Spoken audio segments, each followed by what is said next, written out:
Hey, a lot of work put into this moment. A lot of work. Remember one thing today. You're not alone. You got 10 dudes around you that are going to lay it on the line for you. Do the same for them. Dominate on 3, 1, 2, 3. Let's go.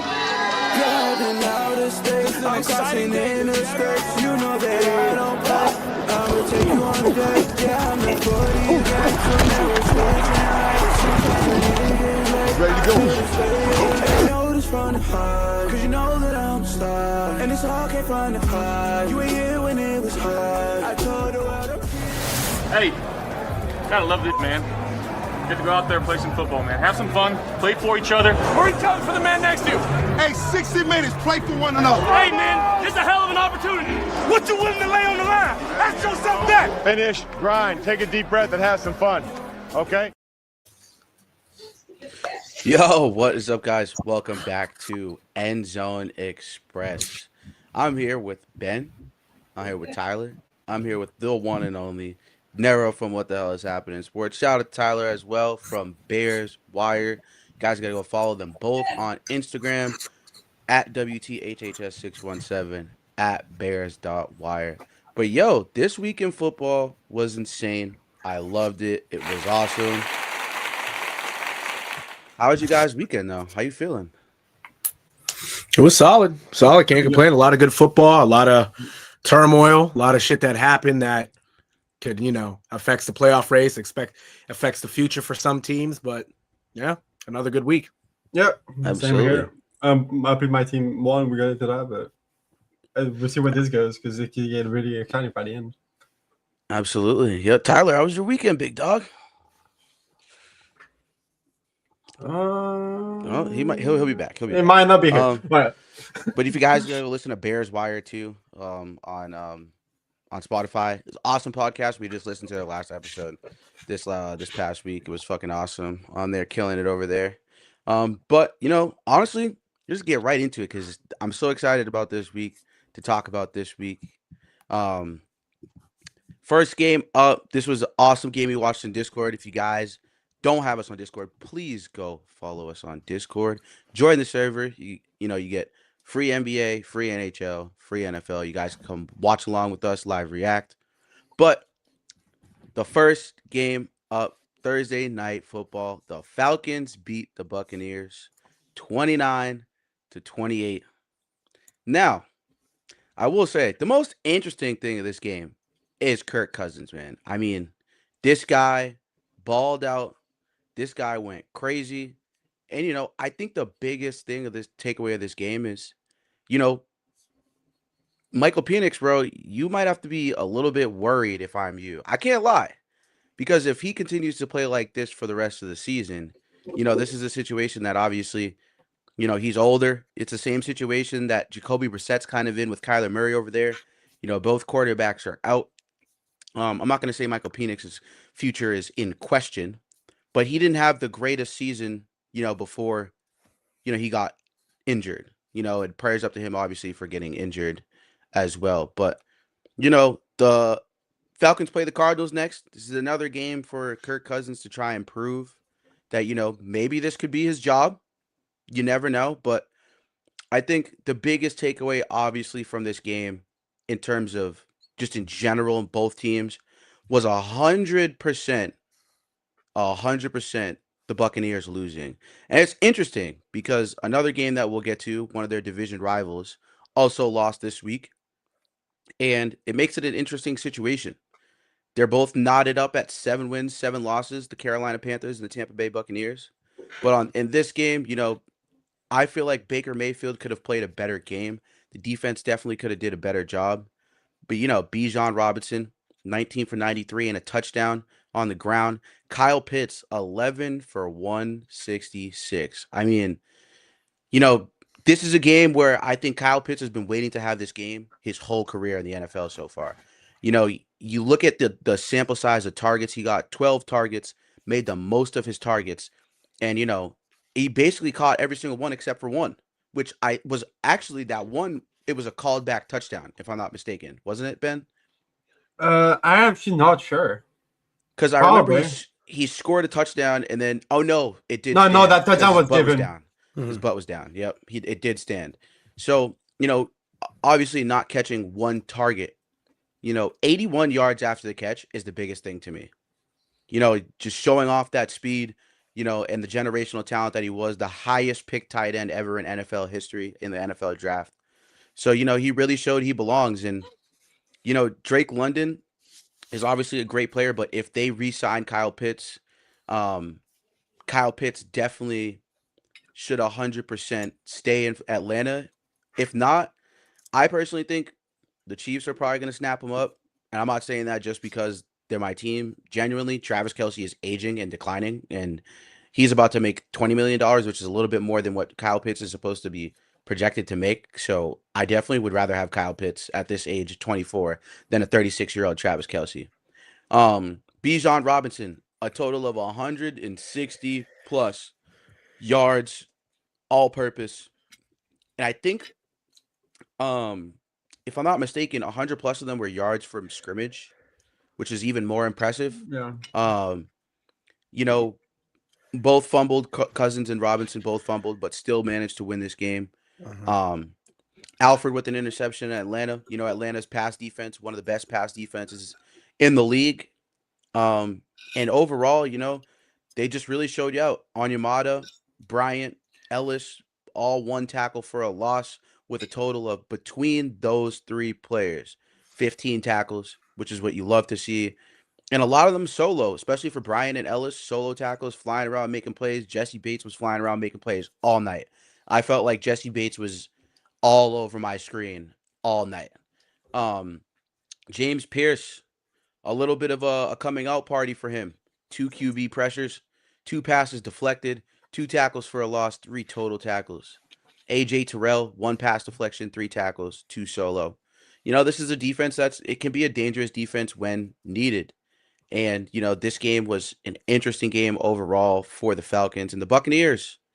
Baker Mayfield, brother, got to play better if you guys want to win a playoff game and do anything you did remotely last year. Like, and I understand. I just want to say something. For an average game, they still not even a bad stat line.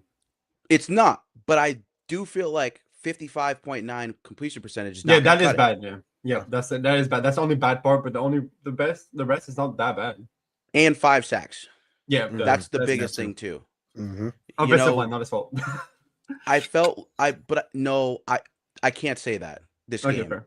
Honestly, okay. I felt like he was taking unnecessary sacks, running around in the backfield at certain times. Oh yeah, that is true. And he tends to do that. That's really what he's done his whole career for the most part. And he's athletic, but I think that taking these types of sacks is just, you can't take those types of sacks, especially late in the game. I felt like he took sacks in situations he had no business taking sacks in. And I think that he could have played a lot better. They would have won this game. Bucky Irving, 16 for 60, on the ground. Mike Evans, 6 for 132 in his first game back. Emeka Egbuka, 4 for 64 chipped in. Jalen McMillan, 2 for 38 and Chris Godwin, 4 for 20 and a touchdown. I think that Baker Mayfield has to get, obviously, I think he should have gotten Egbuka a little bit more involved in this game. I know it says 7 targets, but I felt like in some of those situations, the targets weren't the greatest in certain situations. And Jalen McMillan only had 2 targets. Jalen McMillan has to get more targets, because I felt like, I think I saw a tweet there that would say that. Yeah, like I think he needs to get more targets because he was constantly open, I felt like, this whole game. And I know that, Baker was sacked 5 times, but this is like an ongoing theme and an issue, I feel like, with the target share. And, obviously in the past couple weeks, it's been a little different because Mike Evans, or more than the past couple weeks, Godwin and Evans wasn't there for a while. So Jalen McMillan's role in Bucks offense could continue to grow. So yeah, it should. He had a great game, in my personal opinion, just getting open. The 2 targets he had, he reeled them in. So I thought he had a great game. Then, Antoine Winfield doing what he does, 13 total tackles. It's just, you can see it was all over the place on both defenses. It wasn't really too much of either pass deflections for this Buccaneers defense or QB pressures. I mean, having 4 total QB pressures the whole night and one of them being Vita Vea is an issue.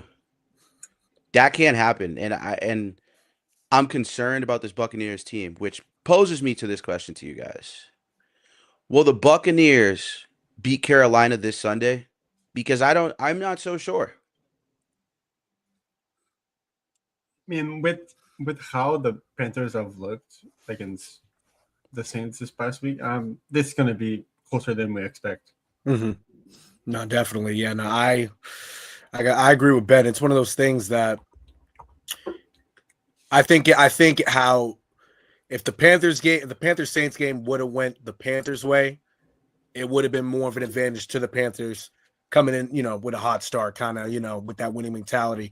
Now you have a game where obviously both teams just lost to division rivals, and the Buccaneers overall, like the offensive line didn't help their cause, but Baker Mayfield kind of not necessarily took a step back, but he kind of, he should have been more Baker Mayfield than what we're that would actually no, he should have been more Baker Mayfield than what we saw early on in the year in a game like this, and with those uniforms, the cream school uniforms, we should have seen more oomph with him. I really think, like Ben said, it's going to be a closer game than what we've kind of thought. You would have on like the Buccaneers with the team that they have and the players they have should have ran away with it in a game against the Panthers. But now you look at how Bryce Young's playing, you look at how the Buccaneers defense has been the last few weeks. If the Panthers pull off an upset, then the last game of the season when they both match up again is going to be really important. So I think right now, if I have to go with one of them, I think the Panthers might pull off the Panthers might somehow pull off an upset when they really shouldn't have. Would you really call it an upset though? I mean, I only call it an upset because the Panthers, like compared to both teams, the Panthers are more inferior than the Bucks. Because the Bucks, you got Baker Mayfield, you got Mike Evans now back, Emeka Buka. Like, there's more impactful guys on this Buccaneers team, and especially even also on the defensive side, also Vita Vea, Levante David. But the Panthers are a young, scrappy team. You feel me? And a lot of the times, the young, scrappy teams likes to beat up on the veteran teams. You know what I'm saying? Likes to, have more of an edge against these veteran teams. So, I mean, like I said, if I have to pick somebody right now, I think maybe the Panthers, they have a better shot now because of the Buccaneers actually losing this last game. If the Buccaneers would have won, I would have won with the Buccaneers completely. Yeah, absolutely. I honestly, I really agree with you too. Like, I think the biggest thing for me is like, this is a game you had to win. It's against the Falcons team that is already out of the playoff picture. But this is what happens when you play teams late in the season and they got nothing to lose other than to knock you out the playoffs or to knock you one peg down. So teams are still playing for something at the end of the season for the most part. And I just think it's concerning that this is the way that this game went for them. And I don't think the Buccaneers are going to win next week. I think that this Panthers team is going to look to bounce back from the Saints, a team that they've always kind of struggled against. It's a division team. It's nothing new. They've kind of struggled against them for a while. So, for the most part, I think that the Panthers will take this game next week. And I think Bryce Young, if Kirk Cousins can do that, add in the mix of Bryce Young being able to escape the pocket and do what he's able to do, like, I can't see the Buccaneers winning this game if they play any shade of how they played against the Falcons. It's depressing right now. And this is a team last year that, they were an NFC championship contender. And realistically, this is a team last year that we looked at fully healthy and we thought, okay, this is a team that can go to the NFC championship game. Maybe win it, probably not. Did we expect Jaden Daniels to go there? Definitely not. No one saw that coming. So, I think that this, if anything, if it was going to be a season for them, it wasn't going to be this season either after seeing what the Rams did in the offseason, how well the Seahawks are playing. They're above the Lions, and they're only above the Lions because the Lions division is stacked. So there's not much, I think the Lions are obviously a better team than the Buccaneers, but the Lions are technically on the bubble. If you guys look here at the playoff picture, technically, they have a better record at 8-6, but they're in the NFC North, which is the Packers, the Bears, and then you got Obviously, the Eagles are leading their division, so they're the 3rd seed. Buccaneers are currently still first in their division, but if Carolina wins, that changes and they flip. It also all depends on what the Lions do against Pittsburgh this week. But this playoff picture is really close on both sides. And I'm not even sure, if anyone really expected a lot of these teams to be where they're at. I'm I think really intrigued by the odds of like both, because if you look at like the Buccaneers, that if they win, it goes up to 95%. yeah. But if the Panthers win, it goes up only to 43, which makes sense because the lose on the Buccaneers side is 50. Yeah, that makes sense. I get it. I'm stupid. Yeah, I mean, but the thing is like, even if they lose, they still have a chance. That's the craziest part. Is even if the Panthers lose, the Buccaneers, if they shit the bed and the Panthers win out, it all depends on what happens with the Cowboys too. Yep. And and the Cowboys right now, if they win, it's like a 2% chance, which is crazy. But I think that's based on their schedule for the rest of the year. A lot of this has to do with like the schedule based on the rest of the year. And they're going up against the Chargers team who's hot right now. Justin Herbert's hot right now, and the Cowboys defense is not at all hot whatsoever. So, I can't wait to get into that game because any chance I get to shit on the Cowboys, I love shitting on the Cowboys. But yeah, Tyler, do you think the Buccaneers beat Carolina this Sunday? To be honest with you guys, I think I would take Carolina just since it's at their place. Now, had they beat the Saints, I would have been a lot more confident in them coming into this week because now not only are they trying to, bounce back from their loss, but Tampa also is trying to bounce back. So I think it'll be a good game. But since it's in Carolina, I'll take the Panthers in this one. Absolutely. Ben, did you give your 2 cents a little bit? We probably wanted to a little bit more. I said the game will be closer than expected, but I have the Panthers. Okay. Yeah, I agree with that too. I don't think it'll be pretty close. Mm-hmm. Yeah, and I'm really rooting for Bryce Young. I hope he gets a shot. We saw what the Buccaneers were capable of last year, but right now I hope, I really hope Bryce Young gets a chance to do it on the biggest stage he possibly can, the NFL playoffs, man, And this is not a team we're looking at that's like a Super Bowl team, obviously, but I would love to see Bryce Young win a playoff game. I'm always rooting for the underdogs. But on to the next game. This one is, I know Ben was happy watching this game.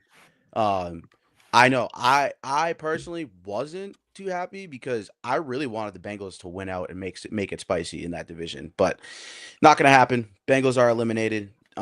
Interesting comments from Joe Burrow. I don't know if you guys saw Joe Burrow's press conference, but I can pull it up here real quick just for those that haven't seen it.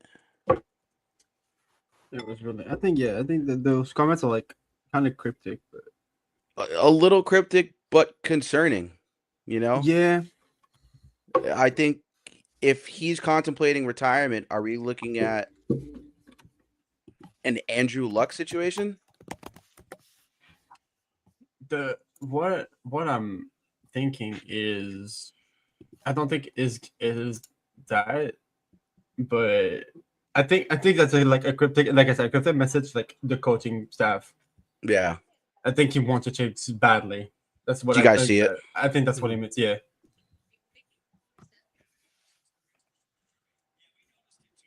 There's barely any sound.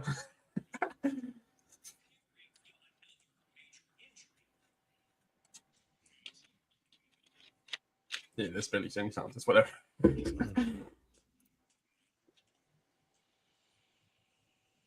I don't know. We can't even hear it, but it's whatever. Those comments are like really interesting.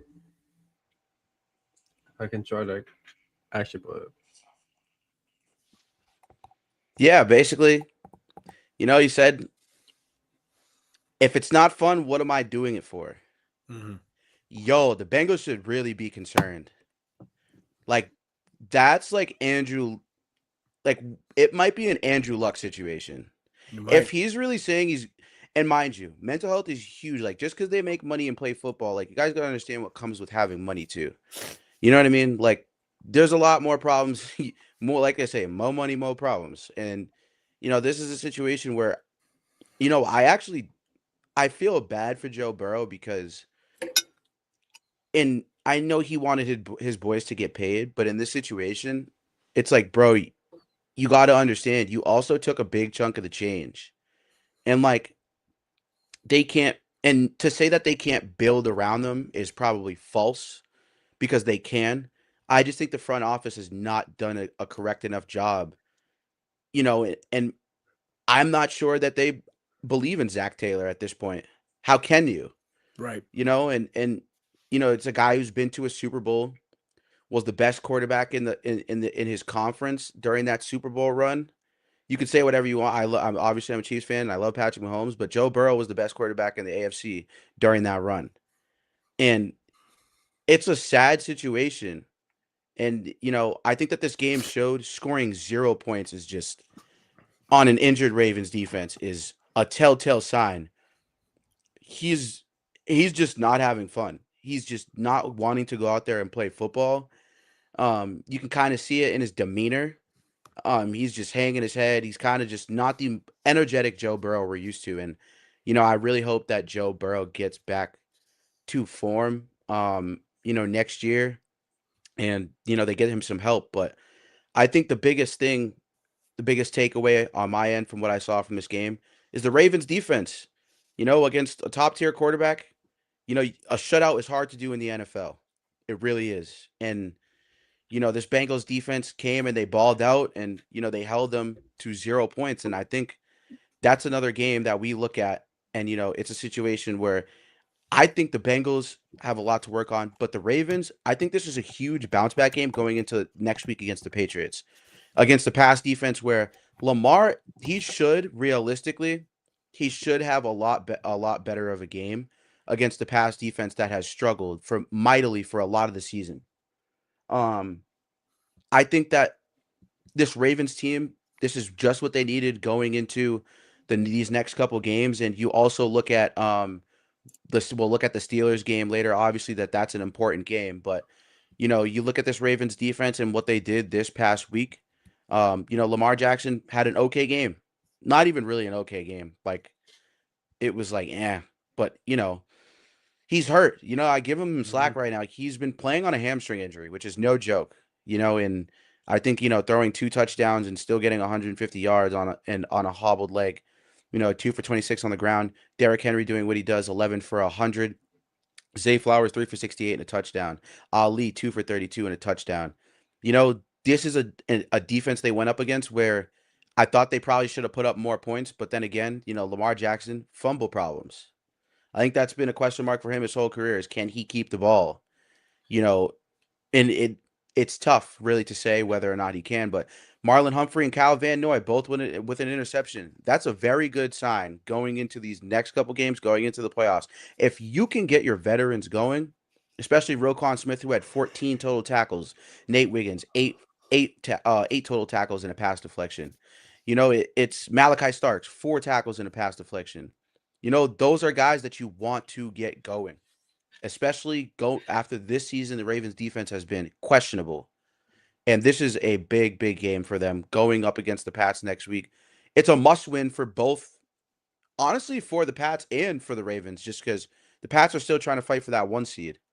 So, I think looking at the one guy to go back on the defense side of things, the one guy that doesn't get enough love for me is Gilman. Yeah, absolutely.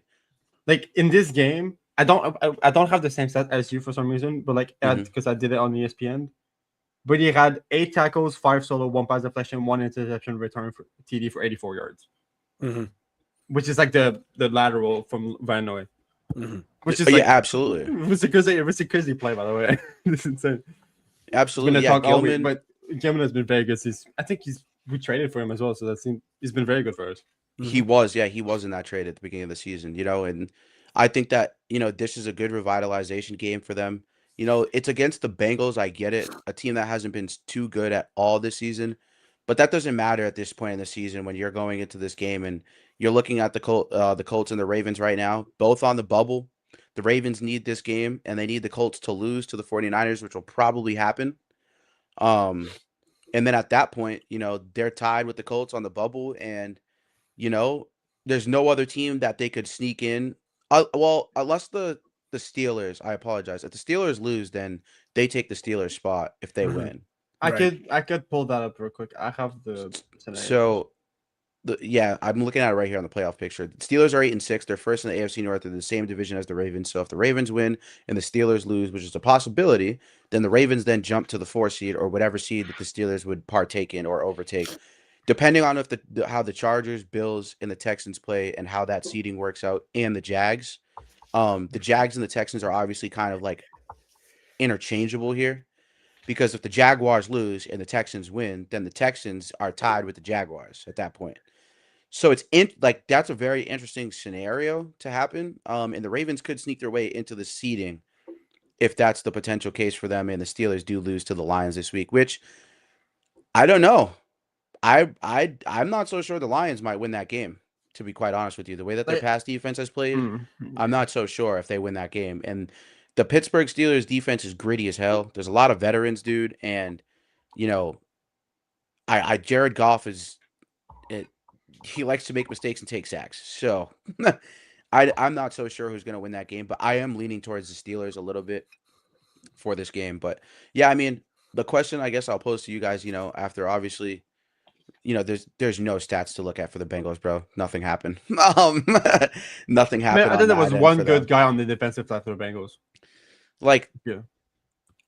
it's like, okay, 225, but he threw 2 picks. You know what I mean? Chase, like, no one scored. Like, it's really irrelevant, Jamar Chase, 10 for 132 is awesome. Cool. Like, no one really cares, to be honest with you. Like, the defense, yeah, I mean, Knight is really the only one who is really doing work. That's really what you look at there. And Geno Stone was okay. I felt like at certain points during the game. I feel like I saw a lot of him on the screen too as well. So, yeah, I mean, I guess the question I'll pose to you guys after looking at obviously the AFC playoff picture. With the Ravens eliminating the Bengals in a dominant defensive fashion, has the Ravens defense found its stride to be competitive this postseason? Well, we'll see what happens Sunday night. That's really the game. Really, Sunday night is going to tell a lot about the Ravens, truthfully, because naturally, it's against a really a rival in the Patriots for really the last 25 years. It's really been at certain points. Patriots Ravens has always been good games. You know what I'm saying? Like you're going up for the Ravens. They're going up against a young quarterback in Drake May, and for Lamar Jackson, this is a team that in the past when he had issues with contracts, is a team that he wanted to go to. So there's history with both teams even before all that. This is the underlying statement for the Ravens, right? Can the Ravens take away Drake May on the ground? Because if they can take away him on the ground, then him having to pass the ball, it's going to make it a lot easier. It is, because the way how this defense is matched up and how Marlon Humphrey played last game, how Alohi Gilman has been playing since he's gotten there, Kyle Hamilton, this team can dominate the Pats offense if they're able to limit Drake May. And they have the power to do so. So if they show that they can do that and end up being going into week 16 at 8-7, no, week 17 at 8-7, then you might look at this Ravens team like, oh shit, they've really found their stride. They already found some of their stride, not allowing Joe Burrow to do anything against them. Now, if they don't allow Drake May to do anything against them, you kind of look at the Ravens and like, oh shit, now this team is getting hot at the right time. Because I tell you, man, like another team that's been dominating the AFC for the last 6-7 years ain't in it no more. So if they can have a little bit of stride, it's gonna help them out come playoff time once the playoffs actually start. So yeah, absolutely. Ben? Yep, my mic is muted. I wasn't talking, so it's fine. I realized it beforehand. If you look at it, yes, I think we since the bye we have been better because all of the injuries coming back and whatever. Mm-hmm. And with each game we've been slowly getting better. But did we say that we have found our stride? I think we can be even better than this. It's against the Bengals, sure. Put a shout out, sure. But again, it's the Bengals. They have been mediocre all year. It's not like give getting shut out is not a surprise at this point. That's how bad they have been. Yes, Yeah, we have no, found, yes, absolutely. we have found our stride, but I think we can be even better than this. Yeah, I do agree. Tyler, what do you think? I mean, yeah. I mean, to be honest, I would give you guys more credit. I know the Bengals haven't been as good this year, as they're used to being. But I mean, holding a divisional rival to 0 points, I think is pretty impressive, though, to me at least. But we'll have to see what happens this week because the Patriots are going to be looking to get back on track too after their loss to Buffalo. So we'll see how their defense holds up against them. Yeah. Absolutely. Yeah, I think the biggest takeaway, like I said, is the defense, man. Going into some of these games, it's a big, big ask, for asking this team to go into some of these games and after the way they played at certain points this year and Lamar Jackson still being injured. Like it's just so clear he's injured. For those of you that like don't watch or anything or like enough to understand, like he was basically hobbling around the first like 2 games he came back. Like it was very clear and it's still apparent that like doesn't have that same burst to just run away from dudes. And I think that him playing the way he's playing and them finding a way to continuously win games week in, week out shouldn't kind of be ignored. But yeah, I do think, with the posed question, I do think they can find their stride to be competitive. I think you can't count a guy like Lamar out, especially in a close division race. You can't really count him out. But yeah, with another team, obviously you can't count out. They kind of have somewhat of a similar record. The Eagles played against the Raiders this week. Kind of the same story in this game. 31-0. And you look in the comments here. Go Birds, dickhead. Go Birds, dickhead. Yeah, I mean, hey, can't count out the returning Super Bowl champs. Said the Ravens and the Bears suck. Damn, what the Bears do to you? And We're Patty supposed to be Mahomes is friends. right? Yeah. Yeah. Patty Mahomes is a fraud. Brother. Damn, We're he good just about tore that. his he We're just tore his ACL. Give him a break. Give him a break. But yeah, shout out to Min Lil 320. Thank you for pulling up on us. Appreciate you, bro. We're talking about the Eagles right now. You know what I'm saying? He said sorry, Tyler. But go Birds, dickhead. But yeah, so the Eagles 31, Raiders 0. I mean, obviously we don't have to look at the Raiders stats for this game. There wasn't anything to fucking look at for that. But I will say, this is a good step for this Eagles offense that has struggled mightily at certain points this season. Um, I think putting up 31 points is big. It doesn't matter who you're playing against. Remember, this is the NFL. I get it. But Jalen Hurts, a very efficient game, 12 for 15, 175, and 3 touchdowns. He kept it pushing, bro. That's really what it was. And Saquon Barkley got fed. And this is what happens, right? This is what Nero and I were saying repeatedly, week in, week out on this podcast. You feed Saquon Barkley and you keep feeding him until someone can stop him, and then you throw the ball. Because you don't have Saquon Barkley there to take 10 attempts a game. He should be getting 15 to 20 attempts a game, minimum. And Tank Bigsby, and he was a healthy surprise this game, going 17 for 57, with his longest run being of 13. I thought Bigsby had obviously the best game he's had of this season. And, Dallas Goedert has been a huge factor. AJ Brown got a touchdown. But, I think if they're winning games, right, and AJ Brown could complain, he could have complained all he wanted, right? But I think it's the fact that he could say whatever he wants about his stats and whatever, but deep down, I'm sure he wants to win again. So he's not complaining after this game. He scored a touchdown. He 2 for 41. Barkley did a majority of the work. And I feel like Barkley having almost 100 plus rushing receiving yards, that's what you ask for week in, week out from a guy like that. And, this is an offensive line that's also banged up as well. And, the defense, Zach Bond with an interception, N'Kobe Dean, 2 tackles for a loss, five solo tackles.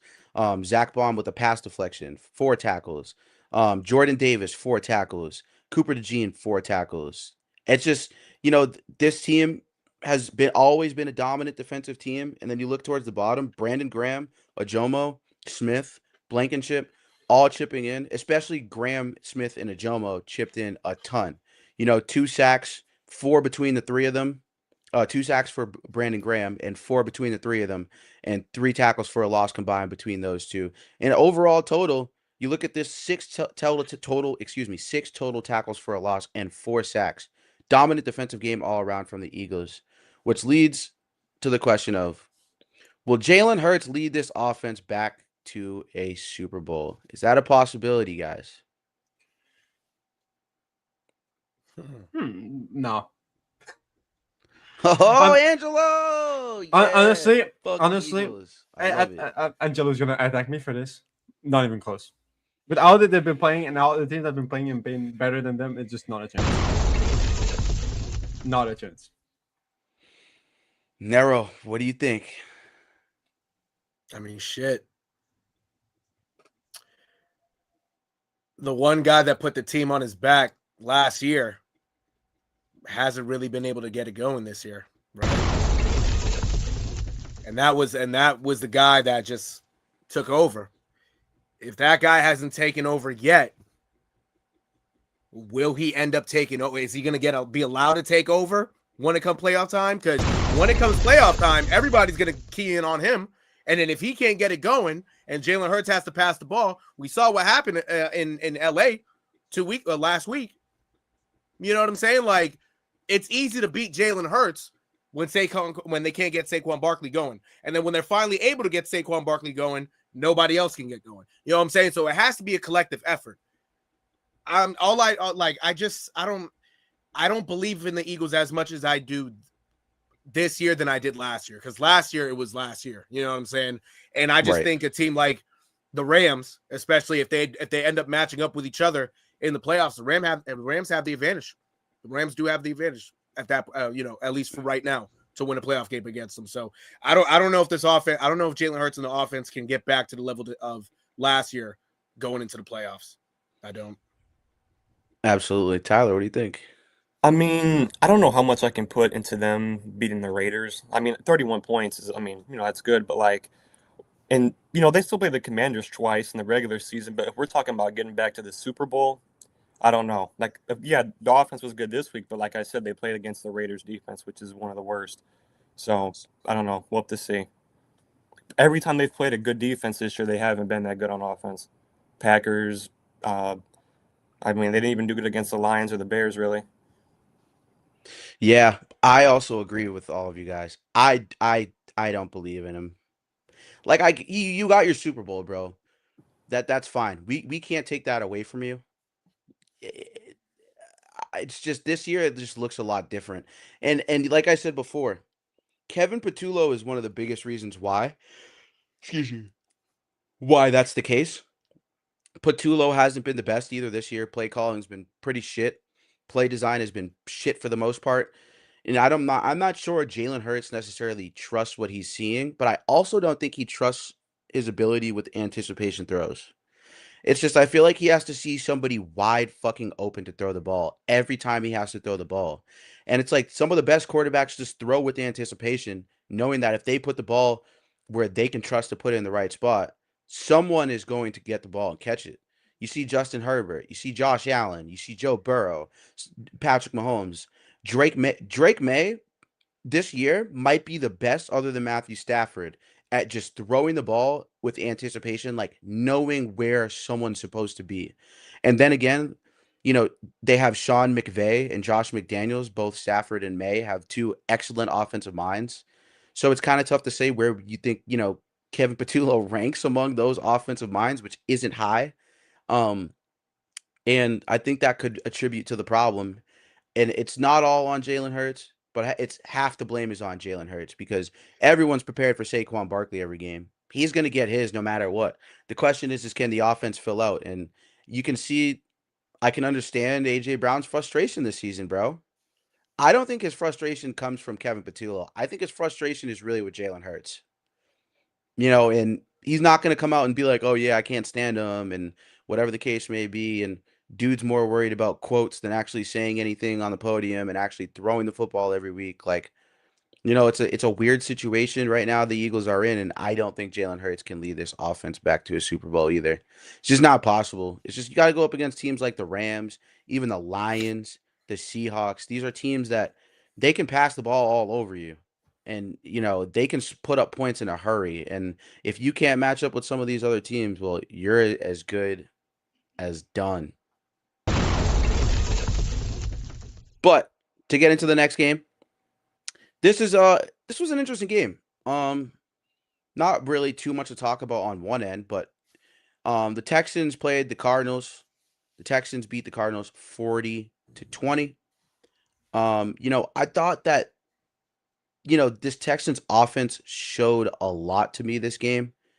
And obviously that was the level of concern, a lot of teams had about the Texans was how good can this offense play? Because we know what the defense is. It's the best defense in the NFL. We don't even really need to go that deep into the defense because we just know how good this defense is, obviously, in the overall. But Jacoby Brissett, I mean, he still put up.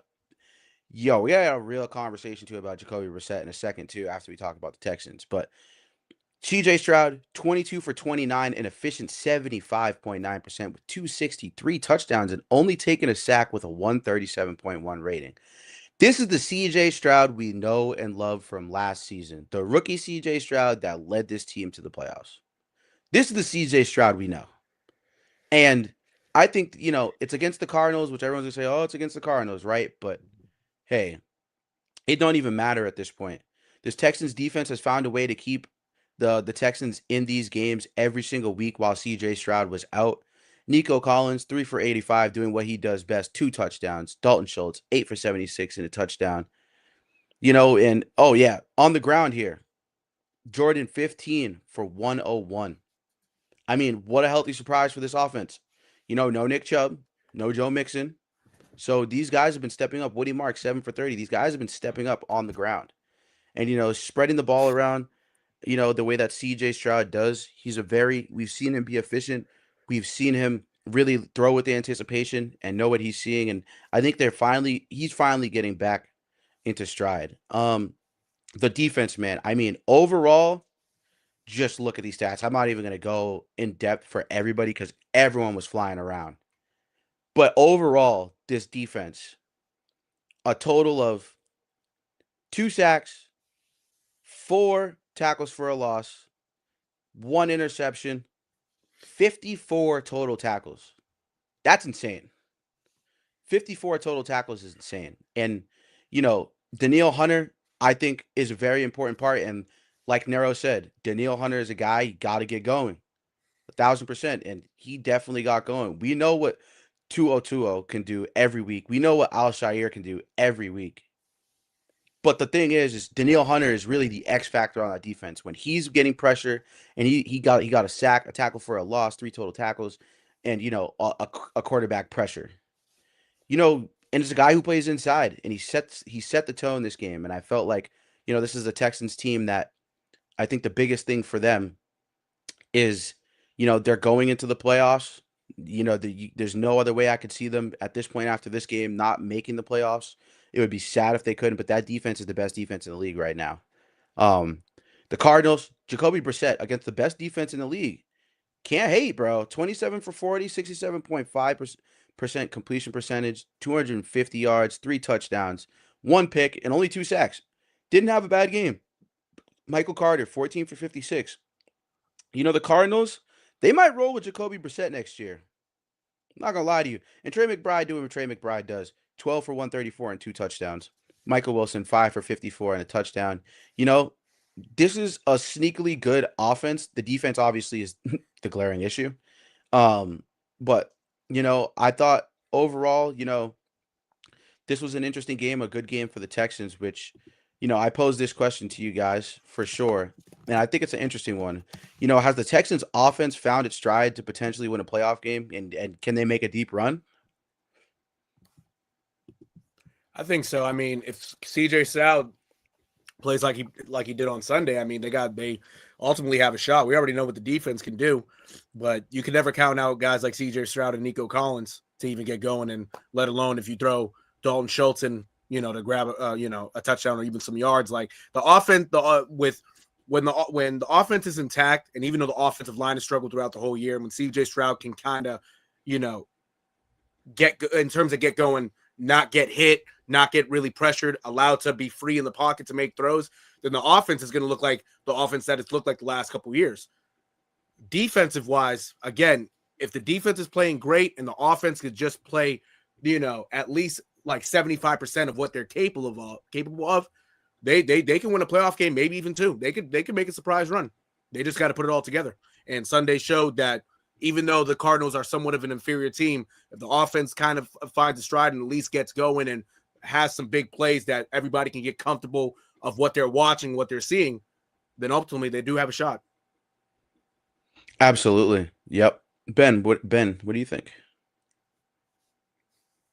I just completely agree. I think if you put everything together, I think the defense, like we said, the best of defenses in the league and has been for certainly since like week 2 or 3.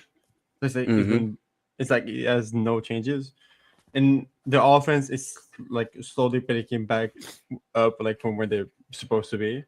I think if you put just everything together, like Naro said, I think that's just like a dangerous team to come against in the playoff, and you're like, oh shit, that's gonna be scary. And yeah, that McBride. I just want to say, McBride, thank you for fantasy. Thank you very much. All right. And yeah, he went crazy. And the Texans running back is the first running back of the Texans to get 100+ yards this year. Yes, indeed. That tells you like how Texas offense has been struggling a little bit, but the fact that it's one, like it's come, the first one comes at the right time. Absolutely. Tyler, what do you think?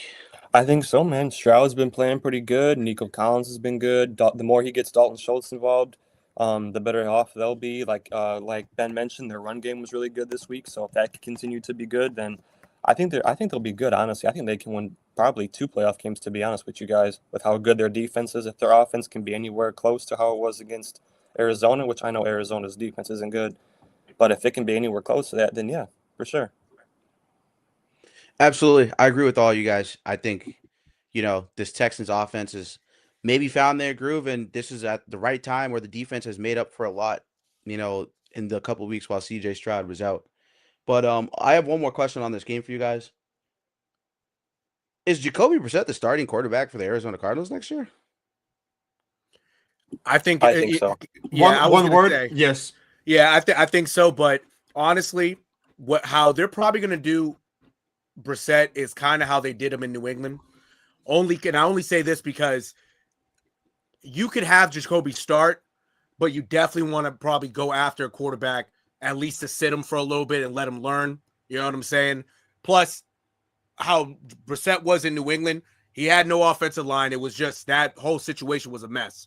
At least in Arizona right now, he got guys he can actually throw to. The offensive line is decent enough that they can keep him upright for some of the game, unless they're going up against a good defense that is just going to kill him. But regardless, the way how Jacoby Brissett has played everywhere he's been effective, and he airs the ball out and he can run. So if I were the Cardinals, at least as a bridge quarterback, I'd keep him starting because, the offenses look flawless with him. They might not win many games, aren't winning as many games, but I'll tell you, Trey McBride wasn't doing what he's doing with Kyler Murray. And Trey McBride, from when Jacoby Brissett became a starter, up until now, he's at damn near almost, I think, what is that? If I looked, I think it was like 700-800 yards since Jacoby Brissett has started and a whole bunch of touchdowns. So, yeah, I definitely keep him. And on top of Michael Wilson also becoming a breakout stud out there. So, yeah, I keep him as a starter for next year, truthfully. Absolutely. I agree. Tyler, Ben? I think you should be the starter for sure. Yeah, absolutely. No doubt. I think Kyler Murray's out of there. Trade the guy. There was a report like him like not even coming back next year. Like, yeah, there's just no shot. Like he's not, like Brissett is not the starter to begin the season at least. Like to go back on Kyler Murray, like is his contract up or no? That's going to be an interesting situation. Yeah. But that's going to be an interesting situation. But yeah, sorry, go ahead. To go back on McBride, it does I have three stats about him. He has 5+ receptions in 60 consecutive games, which is an NFL record for a tight end. Mm-hmm. He's the first Cardinal since Larry Fitzgerald in 2013 to reach 10 receiving TDs in a season. And if you look at the single season tight end records, he's 16 targets away, 11 receptions away.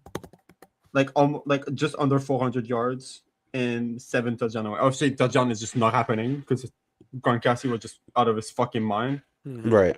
But like the targets is Hurts, the reception is Hurts, and the yards is Kelsey. If he can continue playing like this, because there's like 3 games left.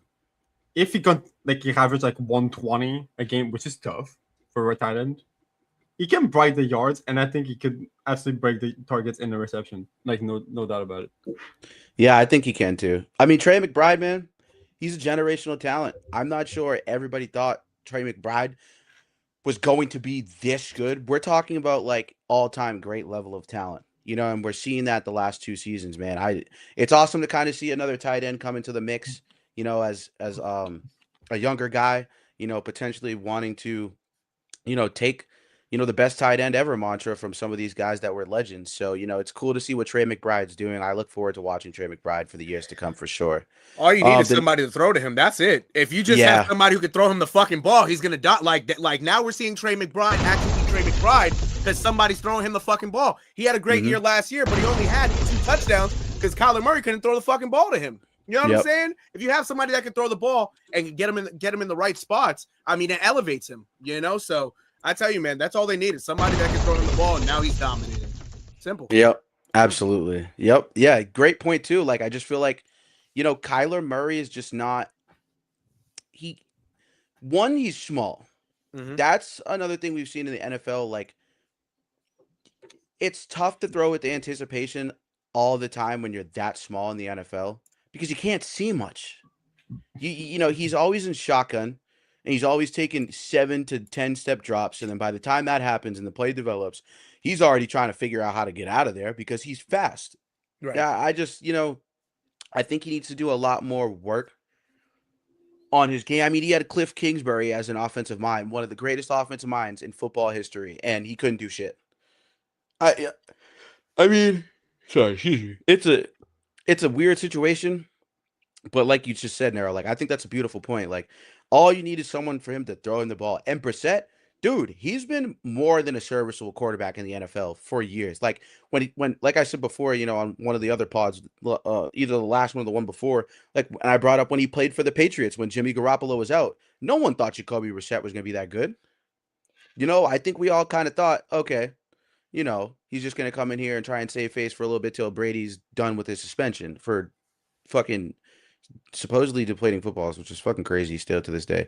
But you look at that situation, and Jacoby Brissett has always shown he's more than serviceable, and then he broke the completion record like that, like in a single game completion record. Jacoby Brissett, like Cardinals may as well just keep the guy. I don't see why not. Keep him. James Conner comes back healthy next year, so that's another big piece they're missing, which people I think forget too. There's no James Conner. James Conner opens up this offense in the rush and the pass a lot. So, there's a lot left there to be desired for the Cardinals this offseason. But, I think Kyler Murray, you trade him. Try and trade him for a first-round pick or something because it's not going to work out anymore. But it's good as gone at this point.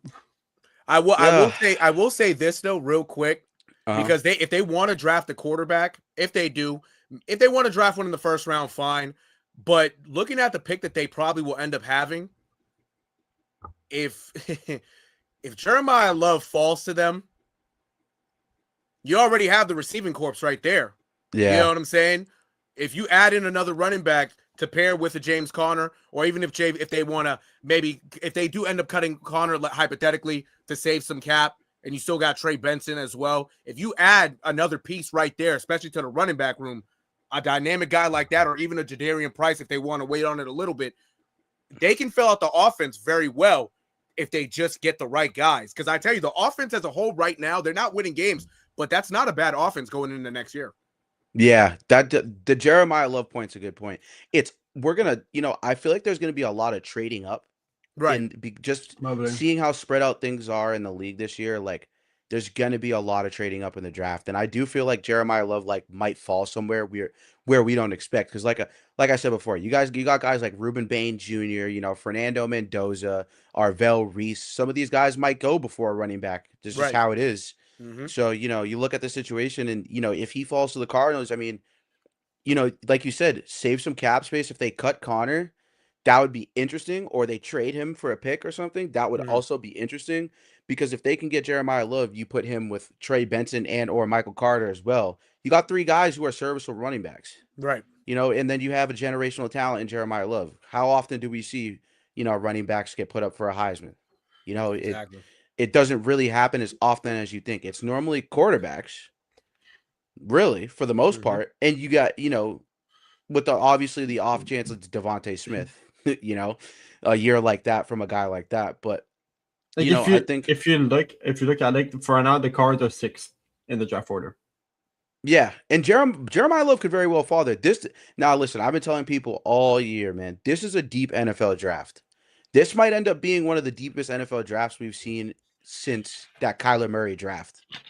Like there is some real talent coming into the league this upcoming year. I think this year's draft is better than last year's draft. Truth be told, I think we're going to last see year was pretty deep. yeah, and I think that if you really watch college football, like Nero or myself, like you've seen it all from these teams, bro. There's just a crop of talent on all these teams that are in the CFP. You even got there's some guys from James Madison who might even go in the late rounds. Not that I think James Madison should be in the CFP. I also wanted to touch on that if we have time. Hopefully, we can touch on the CFP playoff picture if we have time. I know this takes a little bit for you guys, but I think you look at that and it's an interesting situation.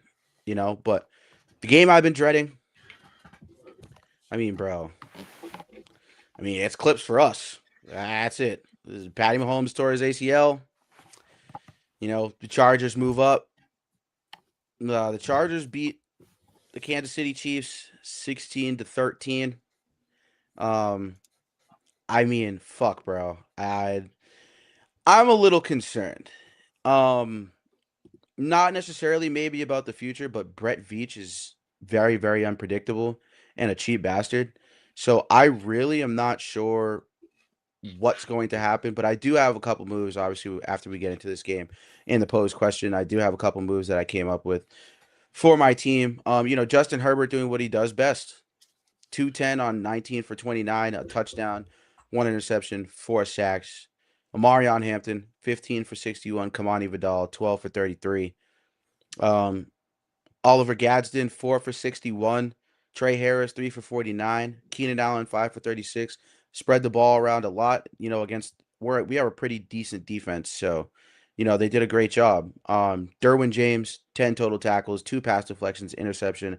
Obviously was the most dominant one. Henley, 4 tackles, 1 solo, 1 pass deflection, 1 interception. Perryman, 9 tackles, 4 solo, 1 tackle for a loss. And Owe, 4 tackles, all solo, 2 sacks, 3 tackles for a loss. He was everywhere.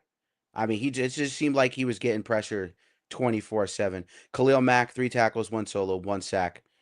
2 quarterback pressures, and Owe with 2 quarterback pressures as well. Tua Pelotu, 4 tackles, 4 solo, 2 sacks, 3 tackles for a loss, 4 quarterback pressures. Obviously, he probably was the most dominant, to be real with you.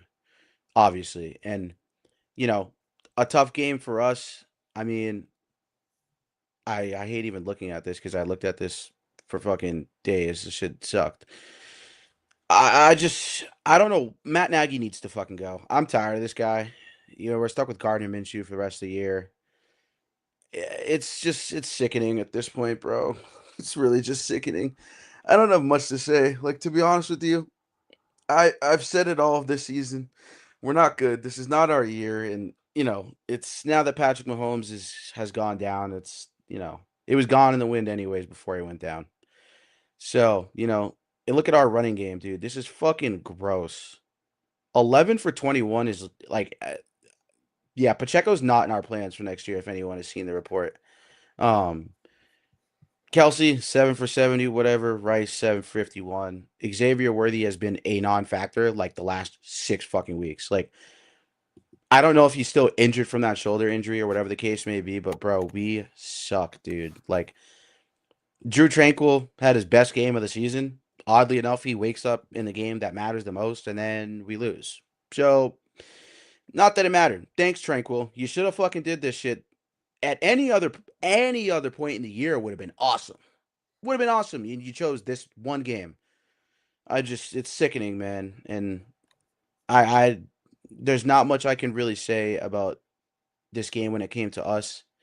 You know, uh, I'm fucking frustrated even just talking about it. But the posed question is, with the Chiefs being eliminated, can Justin Herbert finally breathe and win a playoff game? Well, in two appearances that Justin Herbert has been, he hasn't had to worry about the Chiefs because they've lost the first playoff game. I know the first one, the defense let him down. It happens. He kind of let them down too. But then last year it was a dud against freaking Houston. So I'm gonna be bold.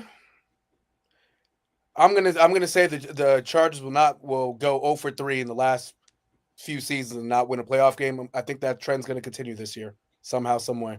I don't know. It's just something about the Chargers in the playoffs as a whole in our lifetime that at times they're good, but at times also they get upset when they have the better team. So I'm gonna say no. I'm gonna be bold. What do you guys think, Ben, Tyler? I like the Chargers, but the thing is I don't know who I would take them over in the AFC in the playoffs.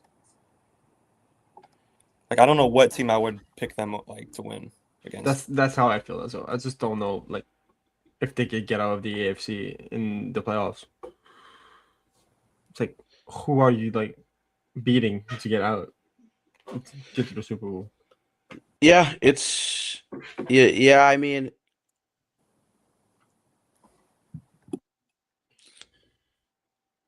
it's that pass defense though. It's dangerous, bro. Yeah, it really is. You know what I mean? They can beat the Patriots and they can beat the Texans. They can beat the team that comes out of the AFC North, that's for sure. They can beat the Patriots. Don't let that schedule and that record don't let that record fool y'all. I can't wait to get to that because don't let that record fool y'all, man. I'm sorry.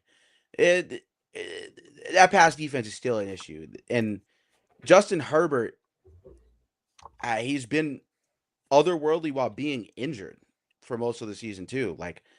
He's just finding ways to win games and finding ways to put up points. And, I think the biggest thing too is the fact that he's playing with a banged up offensive line, no Rashawn Slater this year. So that's the toughest thing too. No Rashawn Slater and, he's making these moves. And for the most part, I think Herbert, he can do it. I think the Jags just caught lightning in a bottle that one game, right? That they came back on the Chargers and won that game. I think that was 2 years ago. Mm-hmm. It's an interesting situation. I don't think they can win a playoff game though, but I do think for Herbert next year you have to take advantage, especially if Patrick Mahomes is out for the first couple weeks. You got to take advantage. You have to, and this might be a year where, depending on what the matchup is, right? We go back to the playoff picture. Right now, the Broncos are first, Pats are second, Jaguars are third, Steelers are fourth, Chargers are fifth, Bills are sixth, Texans are seventh. So realistically, he could very well end up playing the Steelers or the Ravens. It's a possibility. I think he could do some damage against both of those teams. And, I wouldn't say win. He's not going to go farther than that. But, if it's the first round, I think he could beat the Steelers. And I think that they could beat the Ravens, especially with the pass defense that they have. It showed, all season. So, yeah, I think he can. I think he can win a playoff game this year. I think with the vulnerability of some of the defenses, he doesn't have a choice, especially at this juncture in the season. He kind of doesn't have a choice. He's got to do his best in any way he possibly can because, they're going to start having question marks about him. But next game. I wasn't saying I wasn't saying they wouldn't win a playoffs game. I just don't know if it can make it out of the way, out of the AFC. No. We'll get into that segment later, but I do agree that I don't think they're going all the way, but I think he could win a first round game. Yeah, he can. That wasn't done enough. I just want to It'll get his first. Hopefully, he'll get his first playoff win. Absolutely. Ha ha ha! I can't wait for this one. Shit. The Bills played the Patriots in Foxborough this weekend. The Bills got their revenge. Scores 35-31. Josh Allen is a fucking beast. Drake May is still a beast though. Drake, man, yo, if you're a Pats fan, man, you got to be in quarterback heaven again, man. You got to be. This kid is fucking amazing. The amount of strides he's taken from last year to now is just it's awesome to see. To be real with you, it's fucking awesome. But even though, despite the loss, I think there's a lot of takeaways for the Patriots in this game. But we'll get into the Bills stats first. Josh Allen doing what Josh Allen does best, doing his good old macho man performance. 11 for 48 on the ground, 19 for 28, and 193 in the air with 3 touchdowns and 2 sacks, 123.07 rating. James Cook doing what James Cook does too, 22 for 107 and 2 touchdowns. Doing what he does best. Khalil Shakir, 5 for 65. Wasn't moving the sticks out there like he normally does. Dawson Knox getting a couple targets, capitalizing. 2 touchdowns, 3 for 37. Dalton Kincaid getting involved, 3 for 34. A little bit of an ugly game for the defense here. Matt Milano, 10 tackles, 2 sacks, 2 tackles for a loss, 2 quarterback pressures. But outside of that, Greg Rousseau was really the only one who made noise. I mean, everyone else kind of really didn't make too much noise. I thought it was like, obviously, from a Bills defense that's ranked around the top 15. It's a little bit concerning, obviously, going up, against the team that's in your division. You don't want to see them put up 31 points on you, no matter what, despite the fact that Buffalo won. I think that's like an interesting thing to look out for with the Bills because, that's not a game you want to have going into the playoff stretch here and then going into the playoffs. But to get into the Patriots, Drake May, I think the stats show otherwise, but I think he played a great game. This was really mostly a Travion Henderson game, 14 for 148 and 2 touchdowns. Ramondre Stevenson chipping at 6 for 50 on the ground, but May also using his legs for almost 200 total yards. 14 for 23 and 155 and a pick and 3 sacks. This was obviously his worst game of the year. But he still didn't even really play that bad. Obviously, you would like to see him play a lot better. But this Bills passing defense is one of the best in the NFL. So, or I think they're top 10, if I'm not mistaken. But, Mac Hollins, 4 for 41. Stephon Diggs, not too involved. Kayshon Boutte, 1 for 30. Ramondre, 3 for 27, which Ramondre Stevenson, a total of 80 plus, a total of 75 plus rushing receiving yards. So he got more involved. No fumbles, which is awesome. Jordan Hawkins, 11 tackles, 4 solo, 1 pass deflection. Marcus Jones, 10 tackles. Gibbons, 9 total tackles, 4 solo, 1 sack, 2 tackles for a loss and a quarterback pressure. That was probably his best game Gibbons' best game of the season, to be honest with you, this past game. Gonzalez, they didn't really throw much Christian Gonzalez's way. Obviously, no one really does, but 5 total tackles, 1 solo, 1 pass deflection. And yeah, I mean, Harold Landry probably stood out again the most, 2 total tackles, 1 solo, 1 sack, 1 tackle for a loss, and 1 quarterback pressure. But overall, wasn't the best from some of these other guys. Like Carlton Davis, you can't have 1 tackle, bro.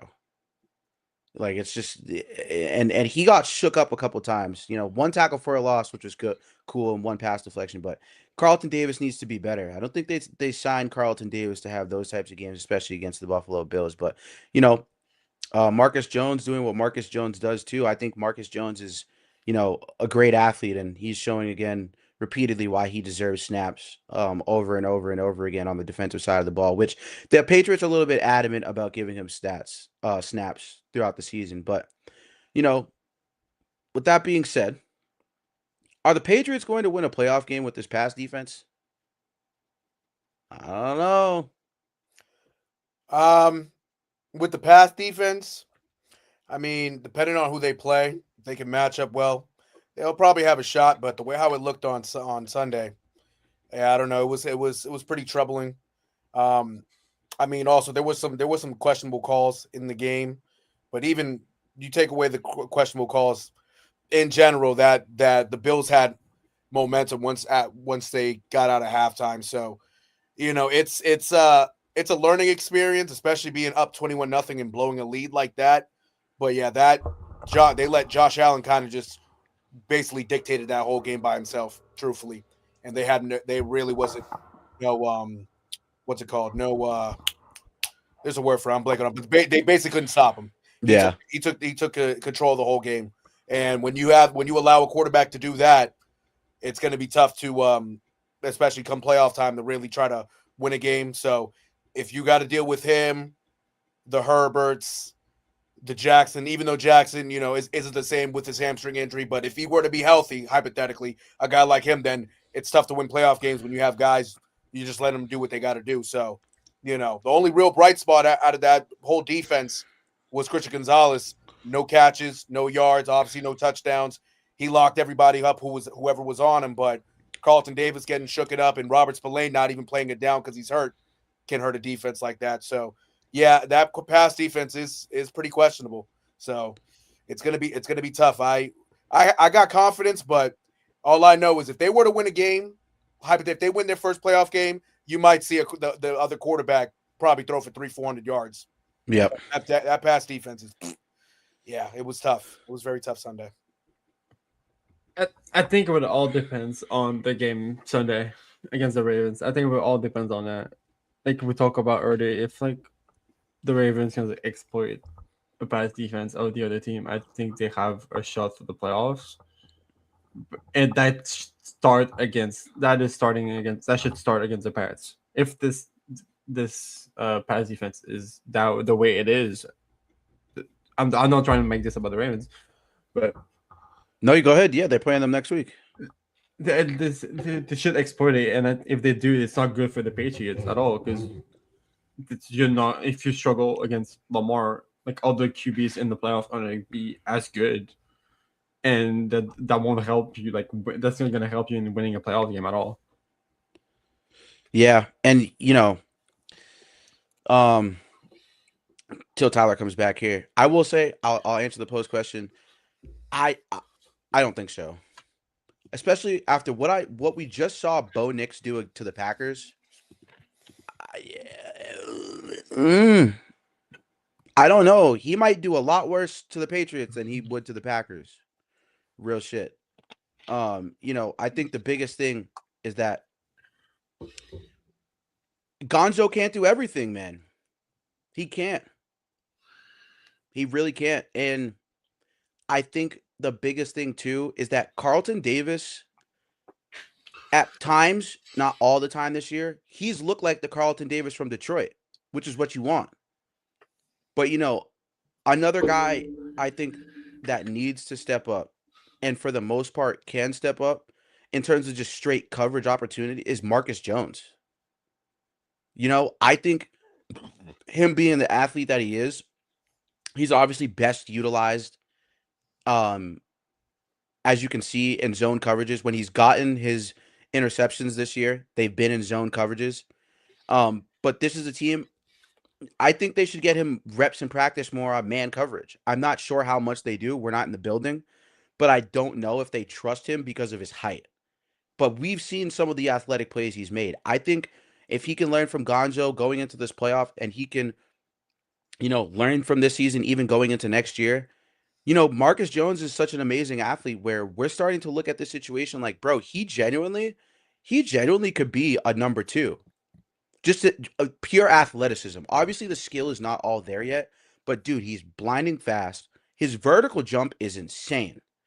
I mean, he obviously wouldn't be a matchup for outside guys, more so enough to a point, but he's so fast and quick, he would have a field day. Like, if he were to get some more technical ability on man-to-man coverage, he could lock up a guy like Amon-Ra St. Brown for 4 quarters.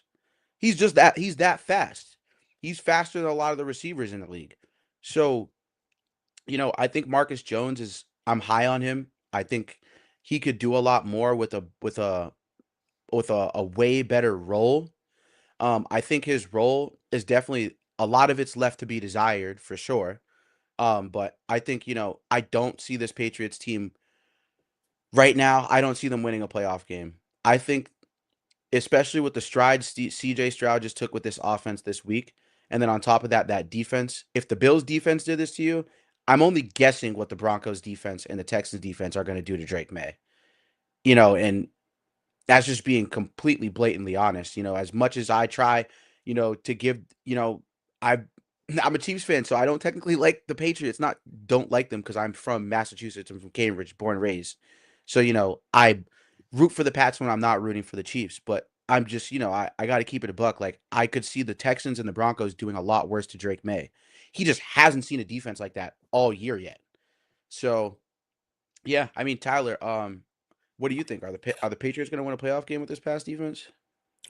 I still think they can win a playoff game, but like you just said, if they match up against like Houston, for example, that could be really, really rough. That could be a really rough first game for them. Um, but I don't know. Like the whole year, I respect the Patriots. I don't have anything against them, but they have played a pretty easy schedule, so I didn't really predict them or expect them to go very far this year in the playoffs, even though they are going to make it. Mm-hmm. But I think they definitely can win a playoff game. They're going to end up winning probably 12, maybe 13 games because their last couple games aren't that hard. But They I might even think, win. They might even win 14. yeah, they might. Yeah. So Yeah. I mean, if they win 14 and don't even win a playoff game, that would surprise me a little bit. But I mean, Attribute it to the schedule, like you said. yeah, yeah, I yeah, think that's a great point. yeah. But I still am a believer in the Patriots. I think they can win a playoff game for sure. Now, if let's say the Bears were in the Patriot situation, right? Like, Uh-huh. who would you be more scared of? Like, what team scares you the most outside of the Broncos, which isn't obvious? In the Like, what AFC, team? Yeah, what team would scare you the most? Like, let's say Caleb Williams was in the same situation as Drake May, and you had the same record with an easy schedule. okay. Like, who would scare you the most? Honestly, dude, Houston Yeah, because of their defense. yeah. Houston, I like Jacksonville too, but I mean, I think I like them more than a lot of other people do. But Houston definitely for number one outside of Denver. Yeah, I'm with you on the Jacksonville train, bro. Speaking Mhm. of which, what a great segue. That was a good segue. The Jaguars played the Jets this week, and it was a rout, man. It was a rout, 48-20. Um, who the fuck was the guy? Brady Cook was the quarterback. Yeah. Like, who the Yes, he fuck was. is that? Like, who is that? Yo, I swear the Jets just be spawning random ass niggas all the time.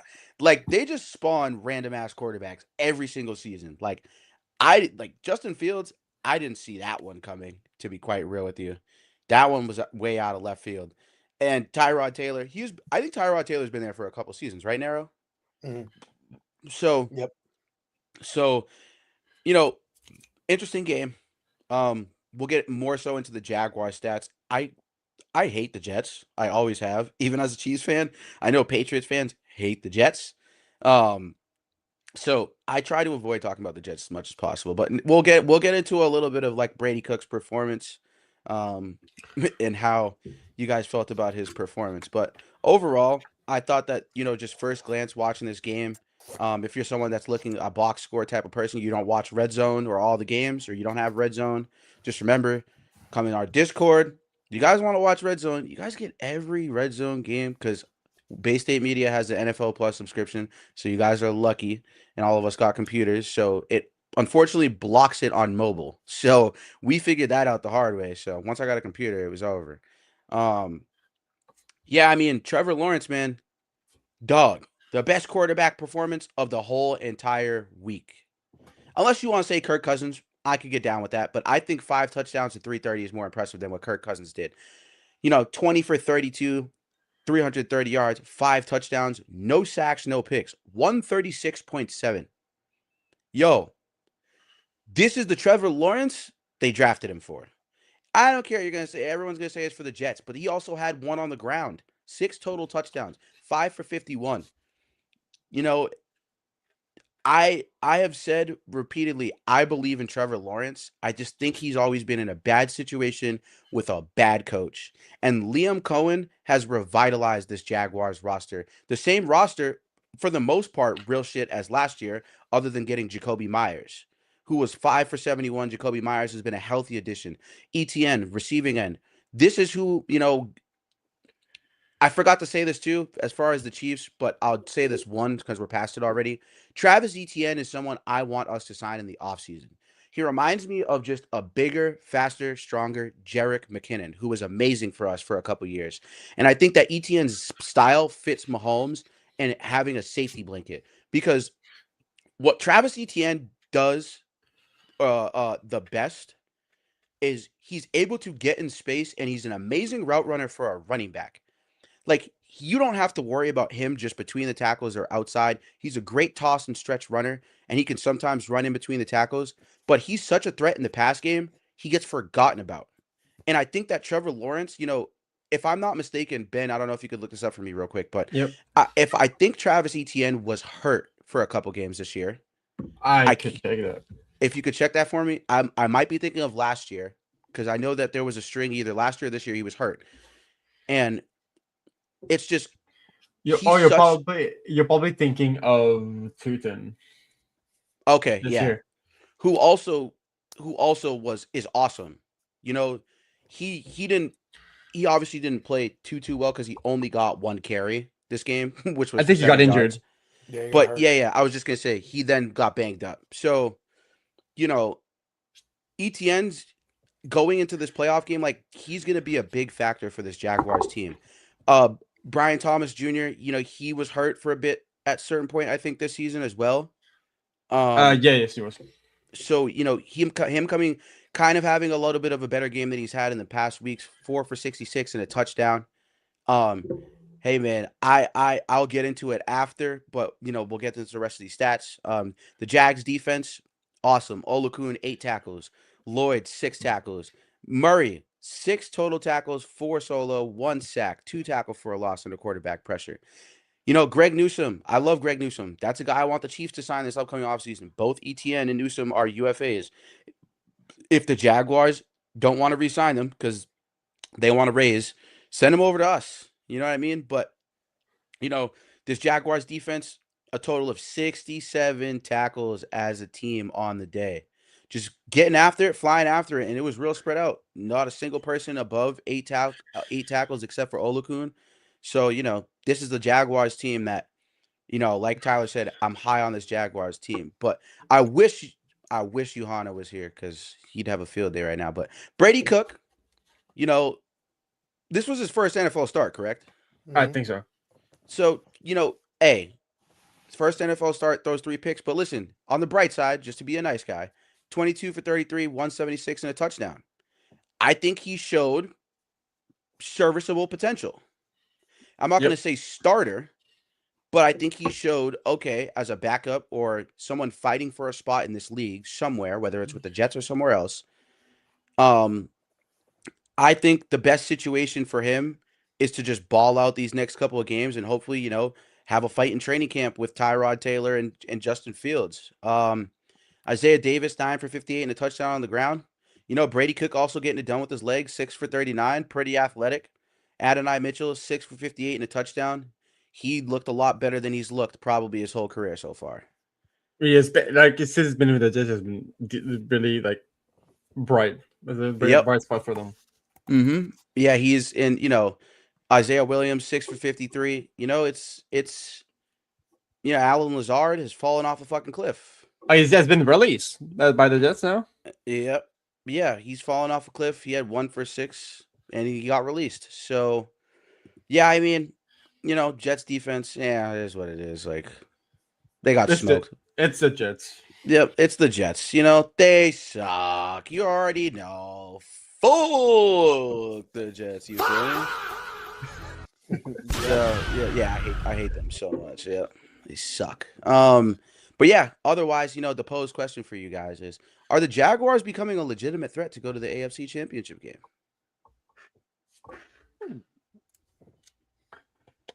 It's a tough question. It is a tough question. Shit, I'll kick it off. Hell yeah. I think so. I think so. Hell Yeah. So yeah. if you think about it, yeah. Yeah. Yo, and I'll tell you why, right? Like, coaching matters. We say this a lot on this podcast. Coaching matters a shit ton, man.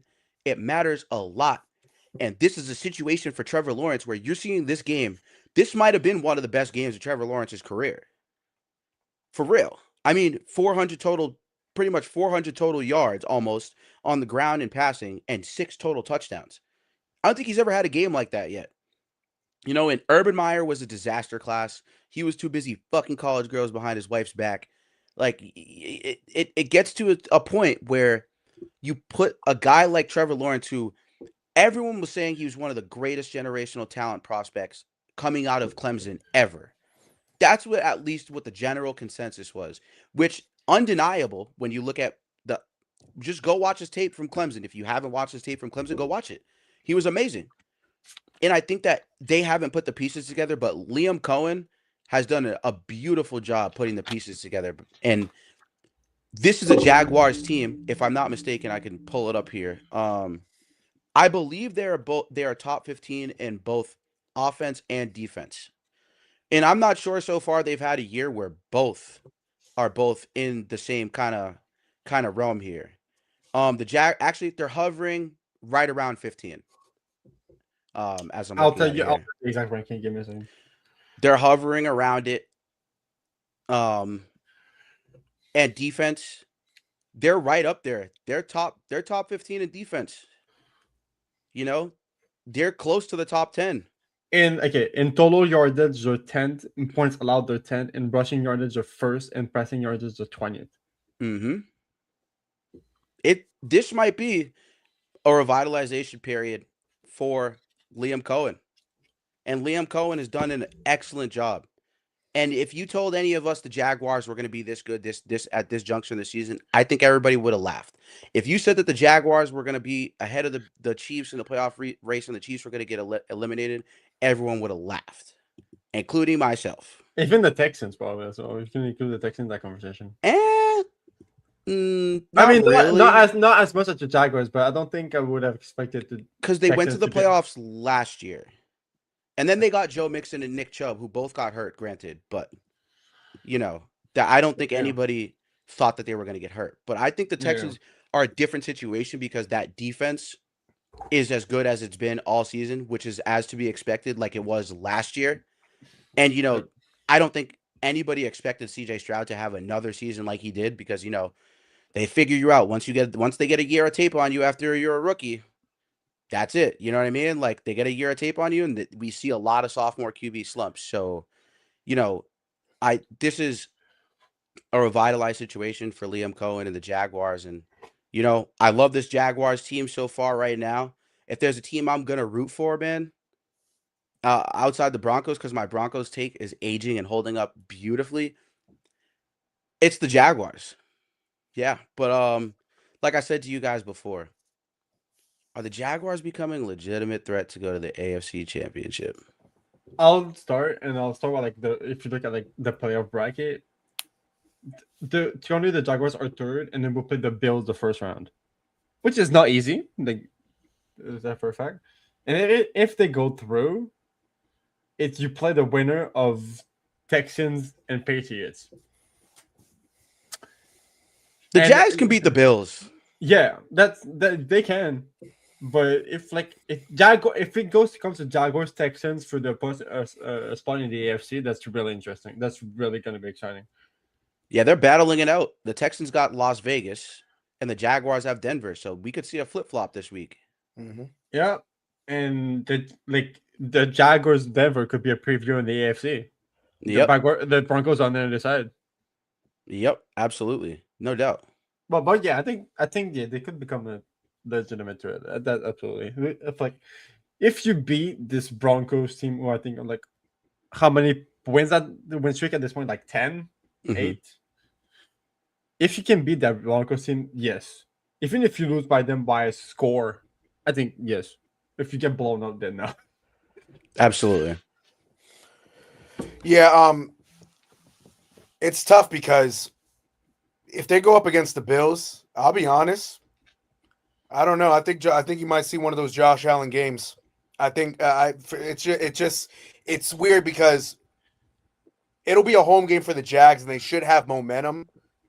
But with a guy like Josh Allen, really, it's the duo of Josh Allen and James Cooks because none of the receivers really, Bills wise, none of the receivers really scare me. I think the Jaguars will have a good a fine time really matching up with the receivers. It's really on the ground is really where I see where like it could come to a situation where if Josh Allen and James Cooks are just beating you on the ground and gaining some yards, that might take a toll.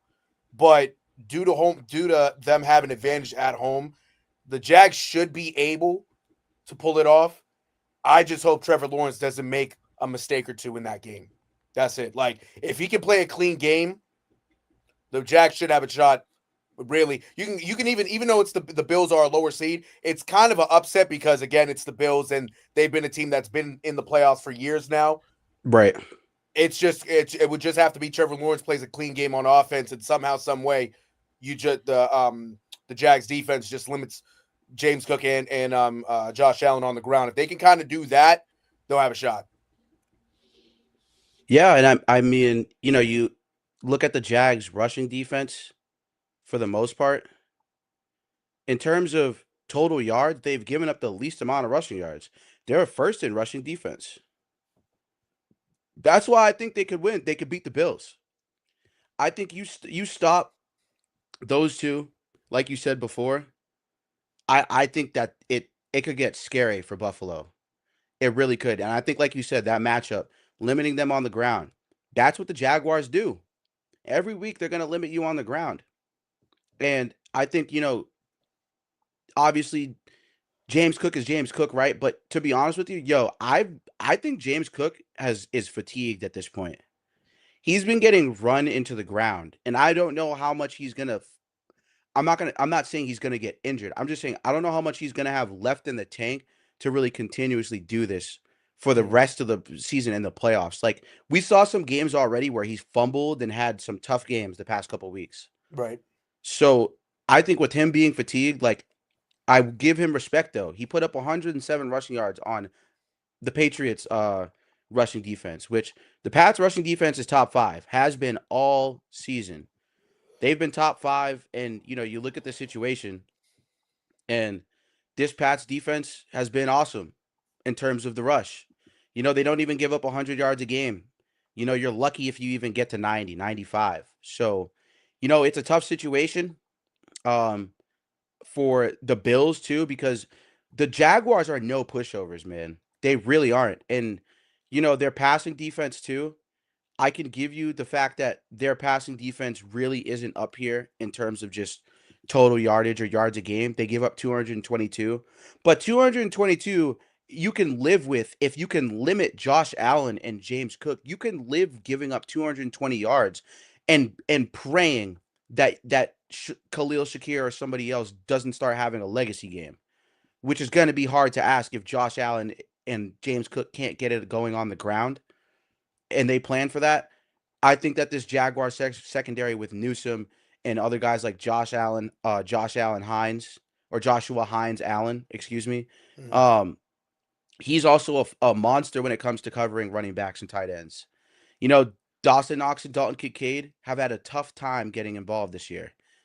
So it's an interesting situation. But Tyler, I know you brought the Jags up last take, but what do you think?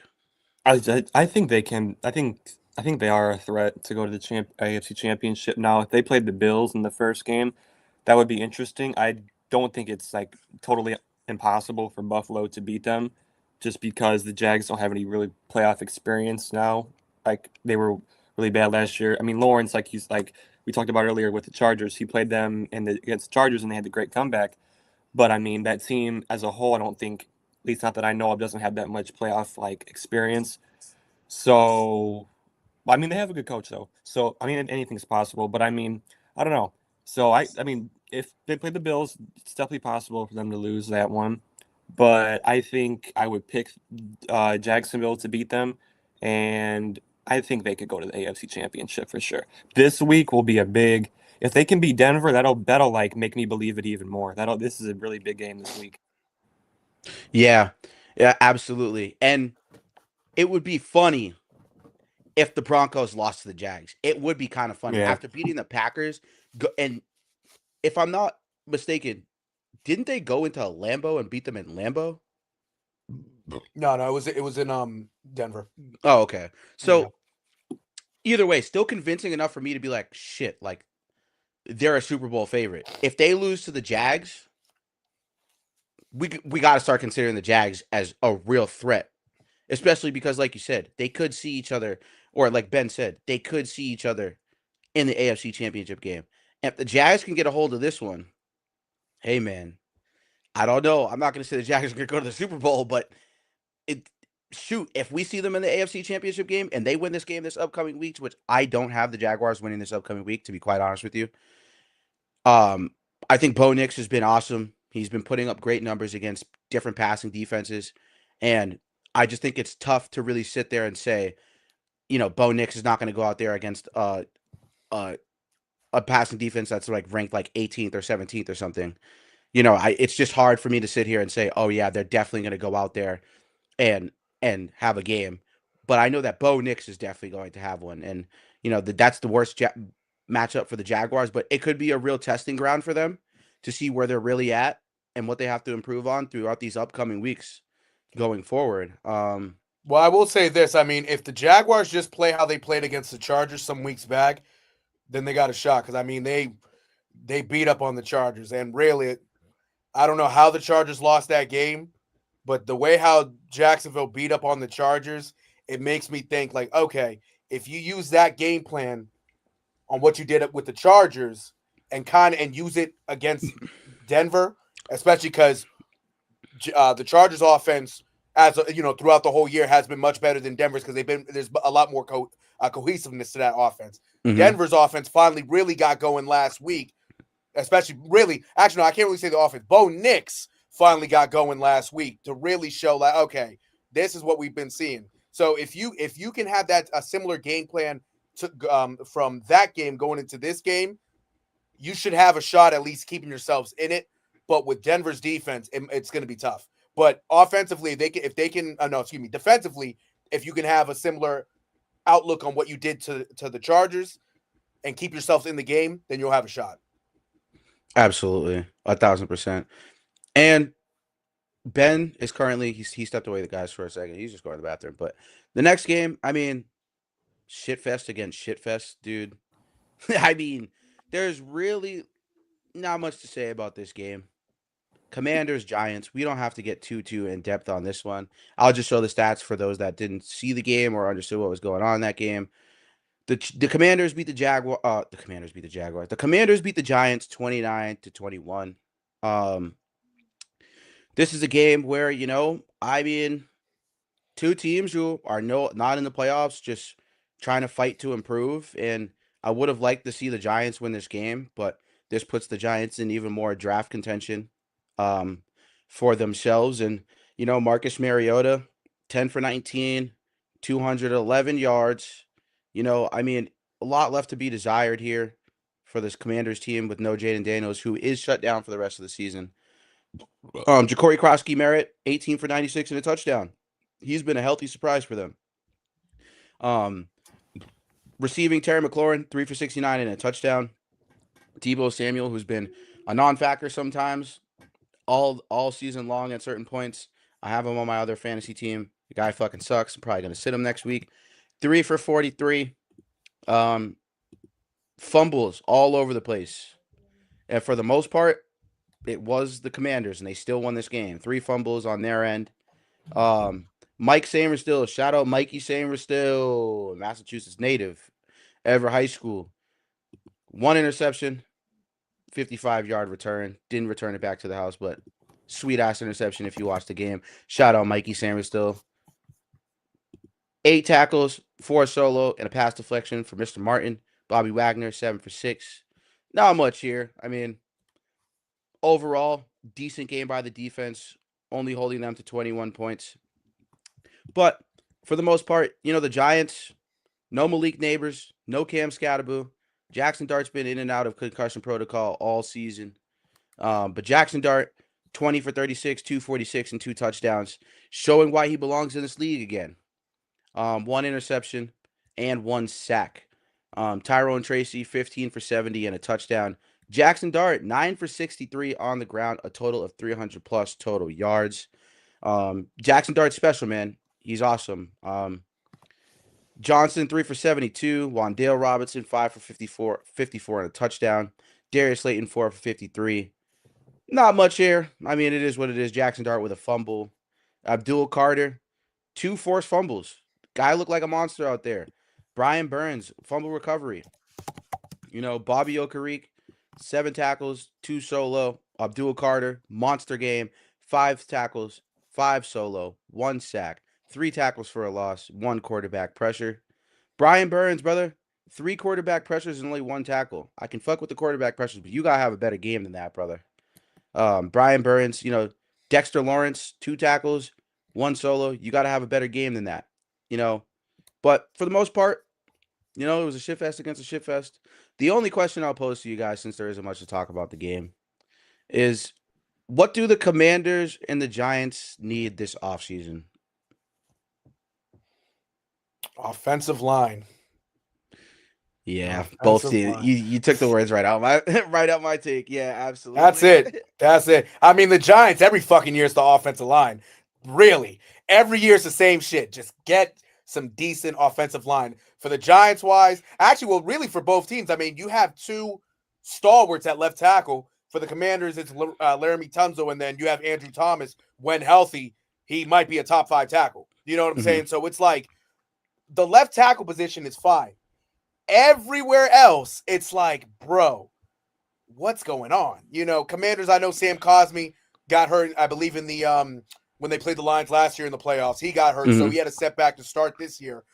And you have the center, I think it's Tyler Bradish is also. Yep. So you have 3 pieces right there, commander-wise, that, okay, they're doable, but you just have to get more impactful guys, whether I think at left guard and right tackle.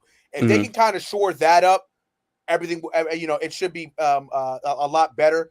But in terms of the Giants, yeah, it's really impactful players. But yeah, offensive line. I mean, honestly, what really hurts the Giants is if you go back a few years ago, that freaking Evan Neal draft. When Evan Neal was drafted, that hurt him a lot, because if he actually were to have been the player he was at Bama, the tackle spots as a whole would have been fine. Then you just have to worry about the interior. But with him, being a bust, it's like, yeah, it seems like every time they get like a real impactful lineman in the first round, the last couple drafts, they've been busts. You know what I'm saying? So they just have to find somebody that can be just as impactful to Andrew Thomas, and then a lot of things might go better for them. But regardless, both teams, well, really, the Giants need a lot of work off the offensive line. I'd say the Commanders' offensive line too, but it might not hurt to really grab another receiver, especially in the draft. If they're going to pick high, they're going to have a high pick. I mean, maybe a Mekhi Lemon. It got to be somebody who could help out Terry McLaurin, because when Terry McLaurin's hurt, I mean, there was really nobody else. Given Deebo Samuel, but there really wasn't anybody else to really stretch the field. So maybe a receiver, maybe even a running back too. But yeah, the Commanders. I will say the Commanders have a better shot of actually improving their team because they have the smarts. I'll give them that. The Giants, a lot. I don't. Joe Schoen, I don't know. Yeah, as long as John Mara is there, it's just not looking like, and him too. Exactly. It's not looking like a healthy situation. No, literally whatsoever. But yeah, Tyler, what do you think the Commanders and Giants need this offseason? I agree. I think they both need to upgrade their O-lines. And even I think for Washington, I still would like them to maybe get a couple more guys on defense, maybe. I think that would make them a lot better too. I actually think the Giants have not a better future than the Commanders, but I actually think they have they have some decent guys on offense, right? They have Scatterbo, they have Neighbors, they have Wandale. Jackson Dart too. But the thing about Jackson Dart is, like, I wanted to bring it up since, it's not really involved with the game, but I mean, like, he's got to stop taking those hits if he wants to be like a long-term quarterback for them. And I think he can be, because Oh I think yeah. he's very talented. But if he's going to be in concussion protocol like every other game, that's not good. No. He's No, not going to I honestly, last as agree. long as he should. no, I'm glad Tyler actually said that, because now really thinking about it, if you look at Jackson Dart's high school tape, him in that wing T offense, it fucked him up, because now he's in the NFL and he's so used to being a guy with the ball in his hands as a runner that he's running like a running back. He has to learn to slide, because if he doesn't learn to slide, I don't want to be that guy. I don't want to see him go out like a Tua Tagovailoa. He has to learn how to slide, get out of bounds, because if not, he's one bad hit away from really fucking himself up. Yeah, and I think Right. he's more talented than Tua too. Oh, definitely. I think he has more arm talent. I think he throws with anticipation a lot better. Mhm. It's just you look at the situation, like you said, Tyler and Nero, both of you guys, like, the wing T offense was a great point. You Jackson Dart overall this season. I'm just gonna pull up his stats too, because Mhm. he's been awesome. Like, I think that Jackson Dart, he was a guy I thought was a franchise changer. I thought that he was great. He played at Ole Miss, and this is a guy who consistently, at Ole Miss was making on time throws, doing what he's supposed to do. And this year, he's had 4 200-yard games. Mhm. And pulling up his game log right here. You look at him, and this is a situation where you're looking at it and you're saying, okay, like, Jackson Dart really has a chance to be what I guess you could say save the franchise. Mhm. Not that I think that he has to be the overall savior, because you have Malik Neighbors, you have Abdul Carter, you got Brian Burns. There's guys you need there to fill in other spots. It can't just be all about throwing the weight on a guy who's 6'2", 240, Right. or 225, I should say. I'm sorry, 240 is crazy. 6'2", 225, So, like you said, the wing T offense was a great take there, and bringing that up, because this is a guy who had 283 and 3 touchdowns and beat the Broncos. Or, well, no, they didn't win, but I think No, they had a shot at winning if they didn't blow a 19-point lead in the fourth that's quarter. right. I was just gonna say they ended Yeah. up losing on that last play. That's Mhm. right. Fuck yeah, that's right. Because he was celebrating early on the sideline, and then they ended up losing. Yeah. But hey, against genuinely the second best defense in the NFL, third if you want to go that far. I mean, that just goes to show you, the potential that this kid has. And, I think what they need the most, if you ask me, yeah, obviously offensive line. I think they need like a real safety, the Giants. Like, I think that pass rush is awesome. It's amazing. And you have Kayvon Thibodeau, who he's been out, I'm pretty sure. He's been injured, so he hasn't really done much lately. But I think you put it in a situation where you get a real safety back there. Whether Caleb Downs, I think Caleb Downs is a perfect pick for New York. No, I like that. I like that. I think that's a perfect pick for New York, because you get a young guy like that to add to this core with Carter, Thibodeau, Burns, all young, Jackson Dart, Cam Scadaboo, Neighbors.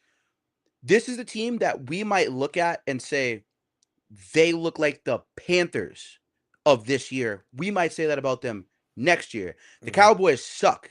That defense is horrible. So in any way, shape, or form, we could see this team jump from, let's say they end up with 2 wins like they're at right now. We could see them make a Panthers type leap if they get Caleb Downs and everybody stays healthy. I think that this young core is that good. And I don't get firing Brian Dable. I really don't understand that thought process at all. It doesn't make any sense to me. And there's nothing anyone could do to convince me that it made sense. I mean, this is a guy who took Daniel Jones to the fucking playoffs while Saquon Barkley was hurt. You know what I mean? Like, Right.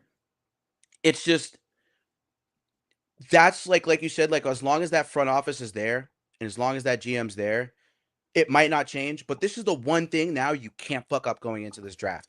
Draft Caleb Downs if he's there. Just do it. You need to do it. It's not like you need to go get Ruben Bain Jr. unless you wanted to put Reuben Bain Jr. and Carter together, I'm not even mad at you. Right. For real. I'm not even mad at you. But is it the best pick you can make with the pick you're going to have? Probably not. Probably not. And don't take fucking Francisco Mendoza, because if they take Mendoza and somehow get the first pick, I'm going to fucking tweak. Because it clearly means you don't believe in Jackson Dart. Or if anything, worst comes to worst, if you feel like Cam Scatterboo is not going to last long because of the way he plays, because he's a fucking nut, draft Jeremiah Love. That should be your second option. Mm-hmm. If not, Arvell Reese. Like, there should be no thought process out of those three guys, depending on how the chips may fall or how the dominoes may fall. You have to take Caleb Downs if you're the Giants. And the Commanders, I think Arvell Reese is the best option for them. You know, I think that Arvell Reese he's so dynamic. And Bobby Wagner is getting older, right? And I think Arvell Reese is a guy that you pair up with Thibodeau, Burns, and Carter. Adding Arvell Reese, who's a fucking monster, 6'4", 243, man. You know, 6.5 sacks this year, 31 total tackles. Like, the kid's awesome. And he's playing on Ohio State, NFL caliber defense. Mm-hmm. Because remember, we all know who's over there coaching that defense. One of the greatest defensive minds that has been in the Patriots organization, Matt Patricia. Mm-hmm. So he's already prepared. They're preparing him for the next level. He's already taken NFL type of snaps against NFL caliber prospects. And, you know, I think Arvell Reese would be more of a fit for the Commanders, but not a bad pick for the Giants as well. You know, because we know the Giants to have one of the best, most dominant defenses that beat the 16-0 Patriots or the 18-0 Patriots in the Super Bowl. We know the Giants can put together a defense. They have in the past. Mm-hmm. It's really just, where do you want to go? Reese, Bain, or Downs? And if none of them are there for some odd reason, which I doubt that would be the case, and I don't think they're going to have a high enough pick to miss out on any three of those guys, you take Jeremiah Love. Mm-hmm. You know, so that's what, you know, for the most part, I think that it's an interesting situation over there in both those teams, but that was a shit fest. I hated watching that game on Redzone. Every time they did this, I went on my phone every time that game came up. Nah, facts. I want to watch that shit. No, honestly, but I like it because I know you said Bobby Wagner, but I knew you were talking about the Giants. But with Wagner on the Commanders, I'm not gonna lie, a guy like Arvell Reese wouldn't be bad. But even so, for the Commanders, if they're looking at linebacker, but if they want to wait just a tad bit, you could even go after Sonny Styles. I mean, Sonny, it's both of them. It's really both of them. Like you have two. That Ohio State defense has three guys really that might go in the top 15. Three guys alone, and that's just on defense. And we look more at the offense when it comes to Ohio State. That defense right there, that Matt Patricia. Oh man, you look at the defense, and you saw how well it was last year. That defense might be the defense this year might really outplay the defense from last year. That's how good that's how good that defense has been. It's crazy. It's crazy. But no, they really, I tell you, like the Giants and the Commanders, but really the Giants can't fuck up with their pick. If they fuck up with their pick, it just shows it's the Giants. It's been you know what I'm saying? But they can't fuck up. They shouldn't be able to fuck up that pick. Wherever they're at, whether they're at number 1, number 2, number 3, I would assume they're going to be at number 1. So if you're at number 1, make the right pick, please. Absolutely. You think they could maybe trade down though to get Caleb Downs? Do you think they take a safety at 1 if they have the first pick? Honestly, if I'm the Giants at 1, knowing them, they might go offense. That's the thing. If they were to go defense at number 1, they might miss out on an offensive guy, and then they're going to be like, they probably should have drafted him. So, like, if you want Caleb Downs, you probably could trade down to 3 or 4. Because I don't know what it is, but I feel like some teams are actually scared of drafting defensive, like a safety or corner. Most of the time, they're scared in the top 5.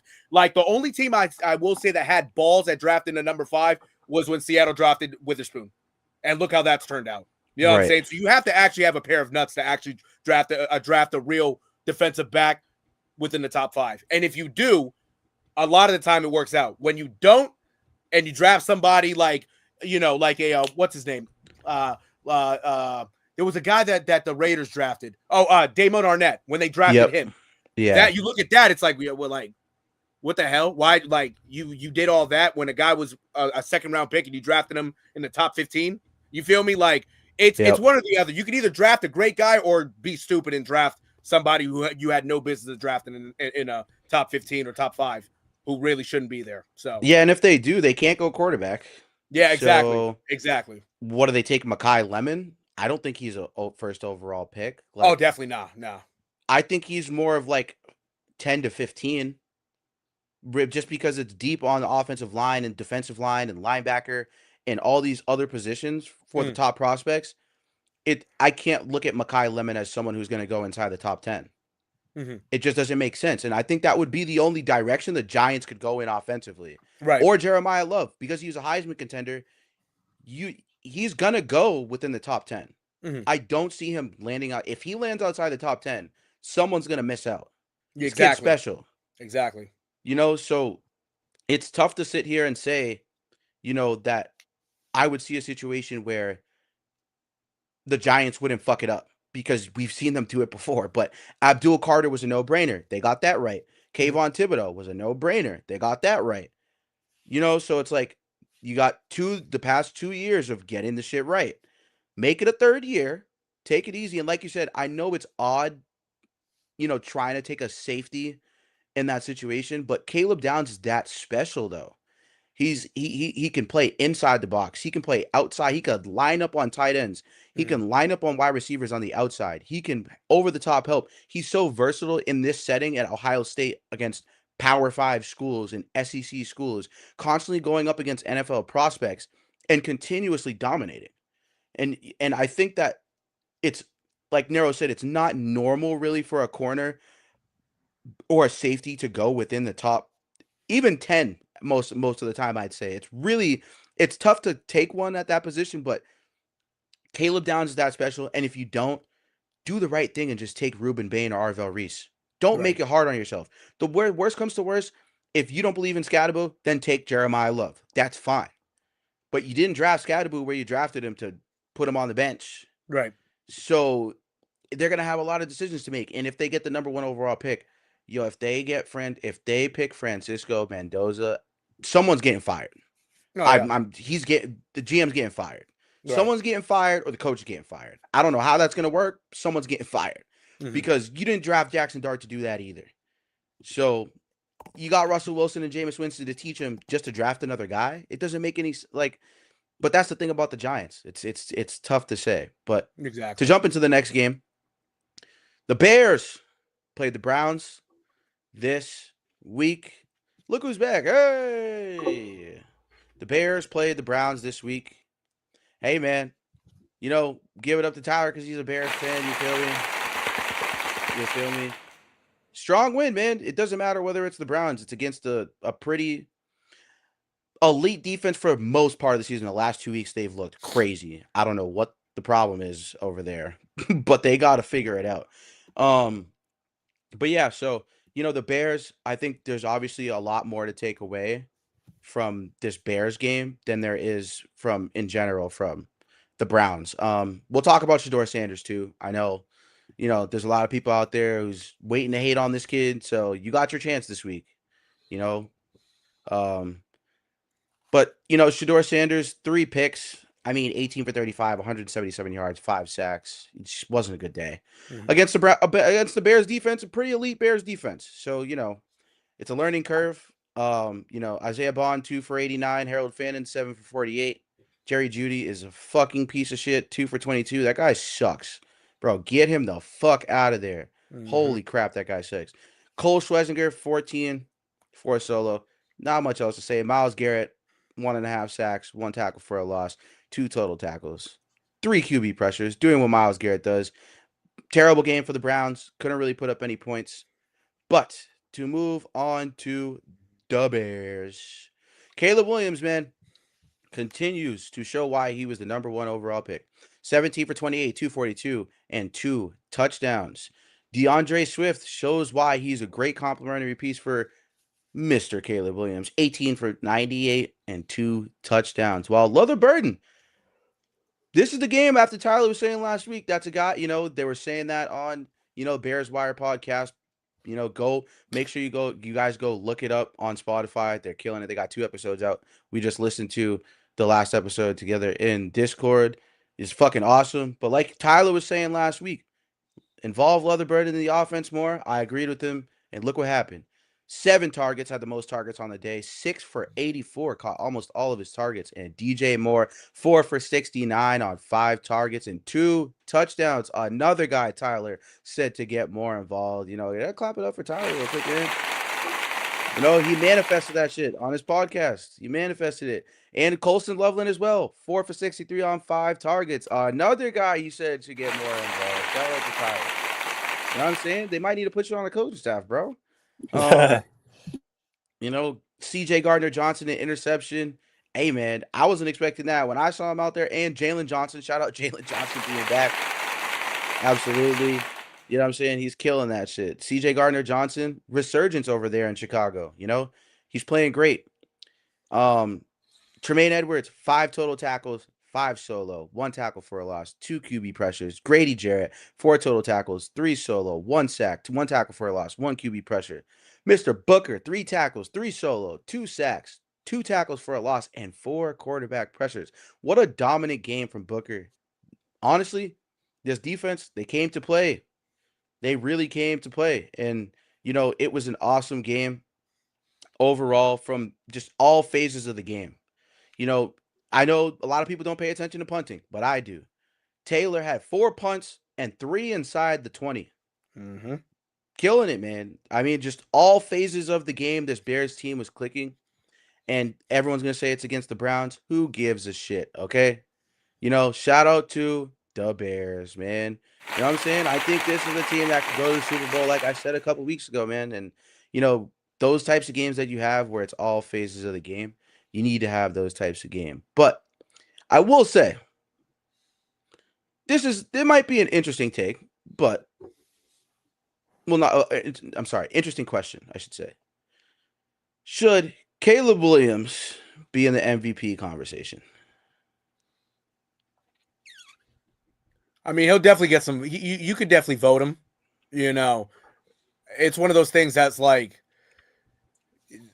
I feel like voting at times for all leagues, but especially when it comes to the NFL, it's a popularity contest. You're gonna see, even though you're not gonna see it as much this year, but you're gonna see the Josh Allens as always. Matt Stafford's looking, like the old Matt Stafford, so you'll see him. The Drake May hype, you know what I'm saying? But if we're really looking at impactfulness, I mean, Caleb Williams is up there with him.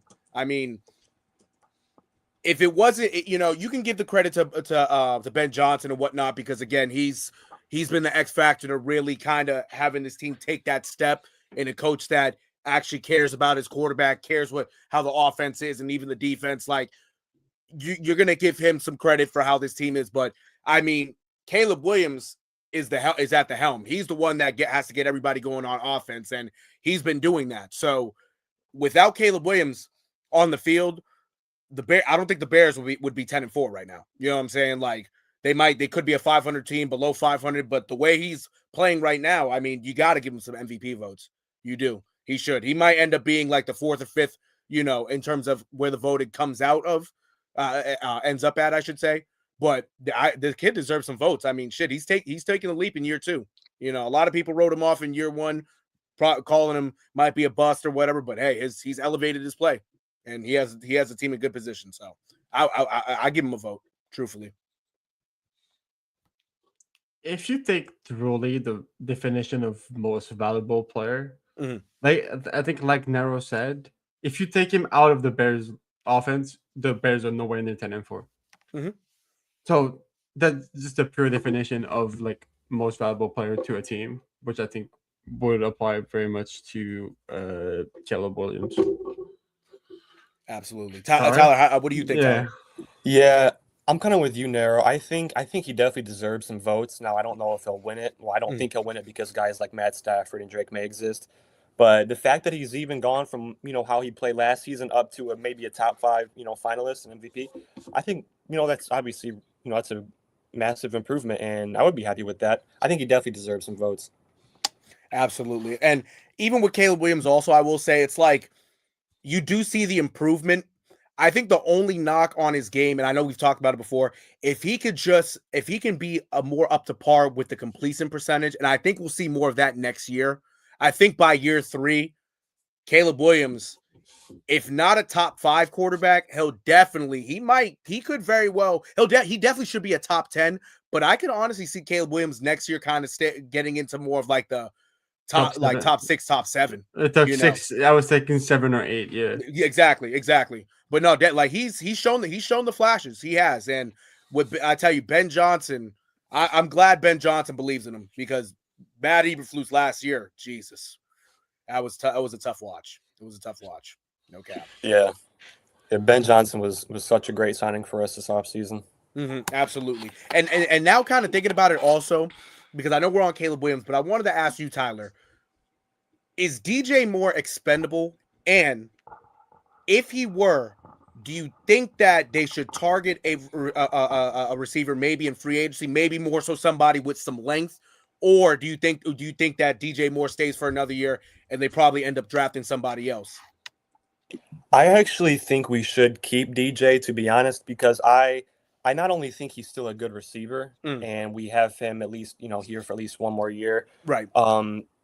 I think he can be a good mentor for guys like Odunze and Burden and the other, young offensive weapons we have, because I think, we talked about it on our Bears Wire podcast last week. People have their own questions about like his personality and how he reacts to when we lose games. I don't know if you guys seen the clip after we lost to the Packers of his face after the questionable throw. Caleb threw it to. Yep.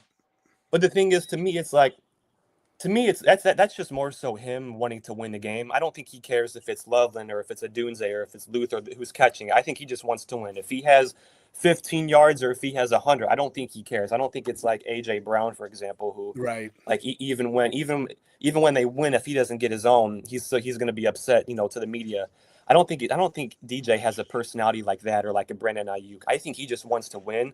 Right. And I don't know if you guys have like seen the stat, but like it's kind of funny. This is the first time since he was in high school that he's played on a team with a winning record, like ever. Not in college, not with the Panthers ever, obviously not with the Bears. Like this is the first time he's ever played on a football team with a winning record since high school. Damn! That's actually crazy. What the? Yeah, that's actually wild. Because he's so talented. Yeah, it was like his sophomore year of high school. Like they had all the years listed, and every year was just like a horrible record every single year. Yeah, that's almost 10 years worth of football right there. Even in college, crazy. That's crazy. Yeah. So I just think he wants to win, but I think we definitely should keep him at least to be a mentor to the younger guys. Now, unfortunately, like we were talking about Burden, Amari was, but unfortunately he got hurt, and he most likely isn't going to play this week. He hasn't played in practice all week this week, and neither has Odunze. Okay. Yeah, Luther has an ankle, and then Rome has a foot. So DJ's gonna have to step up big time this week against Green Bay. Absolutely. Yeah, they both were listed. Oh shit, that's right. You guys play Green Bay again. We play Green Bay on Saturday. Saturday. Yeah. They might shoot up though. I hope. Sometimes it's like, sometimes it's just like, oh, you know what I mean? Like they haven't practiced all week, and then they're active on Saturday or Sunday, like whatever the case may be. Like, I think one of them might suit up, depending on what the injuries are. Like, one of them or they might be good to go, because to be honest with you, the Bears need this game. I need the Bears to beat the Packers. I do, and especially because no Micah Parsons, bro. This is a prime opportunity for Caleb to go out there and ball out, like straight up ball out, and. To be honest with you, I think Colston Loveland's going to have like 80 yards. Like, I think he's going to be a top target, especially if Odunze and Burden are out. You could say, I wouldn't put anything past Olamide Zaccheaus either. I think Olamide Zaccheaus could have a good 80-yard game, 60-yard game, and he'll probably have a touchdown. I'm definitely, if you're anybody is a betting person, I'm definitely taking Colston Loveland touchdown this upcoming week, just because no Micah Parsons, no pass rush. I feel like there's going to be a lot of opportunities for Colston Loveland in the red zone. There's going to be a lot of opportunities for Colston Loveland just in general to catch the ball. So I really like Colston Loveland at a touchdown this week too. So yeah, man. That's an interesting matchup coming up this week. But I was going to say real quick, talk Amari, to me. Yeah, talk to me. Now, in terms of the injuries, because I want to ask Tyler this also, is it worth playing them on Saturday, or do you save them for Christmas Day? Because that's what I hate about. Well, I won't say I hate. Oh but fuck, that's right. That's the thing, because they play on Saturday, because all 4 teams that play on Saturday play Christmas Day. That's why it's like that. Oh, That's that's right. why. Yeah.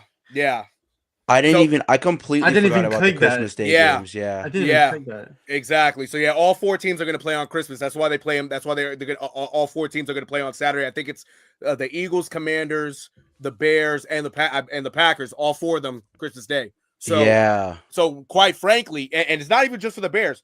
Whoever gets hurt on Sunday is not playing Christmas Day. So, Saturday. and all 4 teams are fucked in a sense. Saturday, not Sunday. Saturday, I meant. Yeah, exactly. And whoever gets hurt on Saturday ain't playing Christmas Day. So is it worth playing Burden or actually, well, is it worth keeping them on the sideline for that game, or do you just save them for Christmas? I guess that's the question. That's not true, because the Bears don't play on Christmas. Yeah, I was gonna say we play Sunday Night Football. We play. Oh wait, they don't play really? So then who?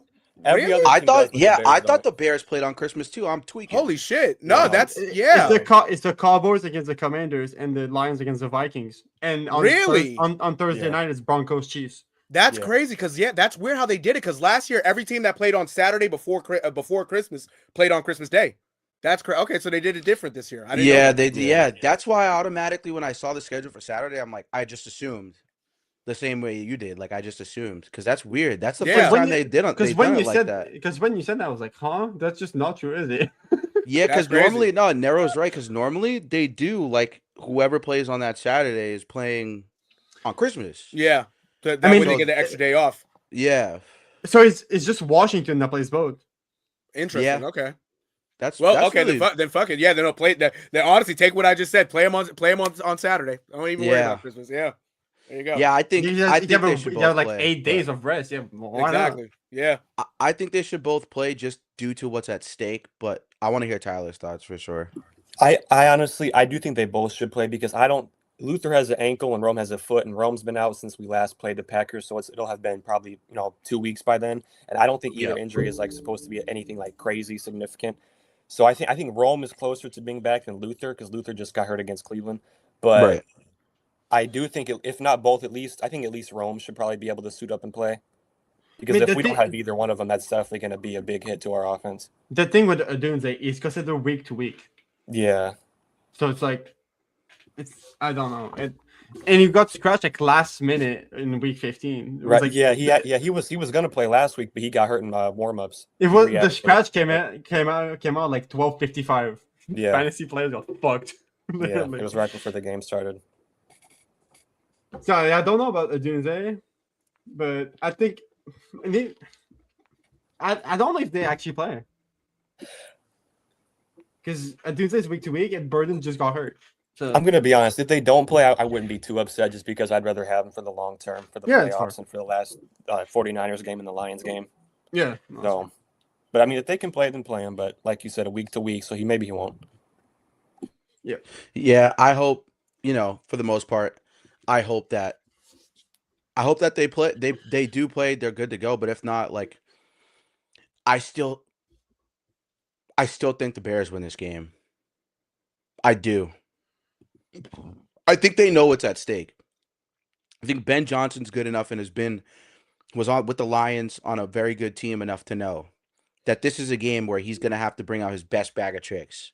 He's going to have to bring out his best play designs. And, him and Caleb Williams are building a rapport that not many, coaches right now in the league, not many coaches, the quarterback to coach correlation, you're seeing the best guys that are playing at the best moments right now with some of the best coaches, right? Bo Nix, Sean Payton, Drake May, Mike Vrabel, Caleb Williams, Ben Johnson, Matthew Stafford, Sean McVay. You could even say Jordan Love, Matt LaFleur. Those combinations are some of the best in the league due to the fact that the coaches have experience. Or you could even go Trevor Lawrence, Liam Cohen. I don't know if I would even include Lamar and Arba in this conversation. No, you can't. Because, well, here's why I say you can't. Lamar's been injured, and Harbaugh should have lost a job a while ago. So I think they're holding on to Harbaugh for the sheer fact of his track record of continuously going to the playoffs, just like the Mike Tomlin situation. Fair. I think that's the only reason why. Because, like I said before, you know how coaching is important, and you know how hard it is to find a coach who continuously just goes to the playoffs every single season, consistently, no matter who's on the roster. And this Ravens team is most likely, for the most part, I think, is going to make the playoffs again. Like I don't see how they need a fucking miracle. like. Who do you trust more to turn it up, Rodgers or Lamar? I mean, Lamar. Right. Like I would trust Lamar more in the sense because he's a dual threat, and we've seen him turn up at the end of seasons before. It's just like the thing, but Lamar is like the Ravens don't have the easiest schedule. That's the only thing. You don't. But this week against the Pats should be a sign for Lamar to get going. Yep. No, I agree with that. Josh Allen just did it. There's no reason why Lamar couldn't. But I do agree with that.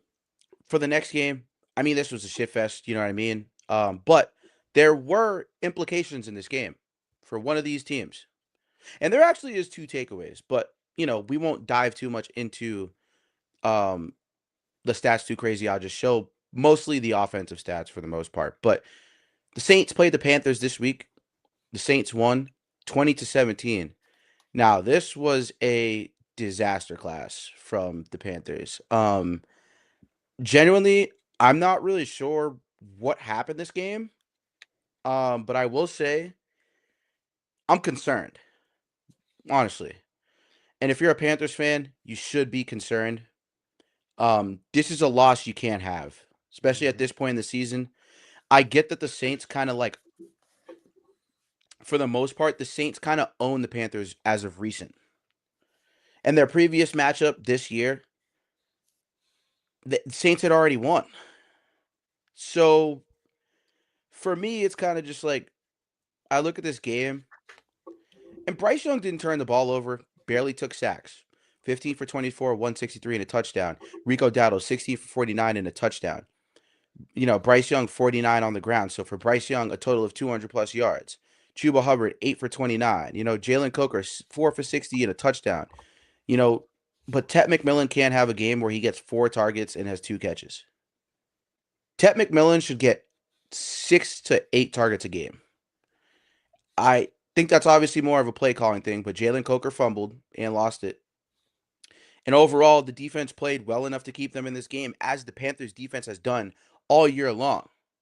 I know Nero mentioned it earlier, but I think you look about impactful players between the Buccaneers and Panthers. I trust this Panthers defense right now more than the Buccaneers defense. I think that the Panthers have a better defense than the Tampa Bay Buccaneers. And that's what I think ultimately could help them win this division. And like Nero said, this is a young, scrappy team. And I think that that's the reason why they continuously are out here every week trying to find a way to win.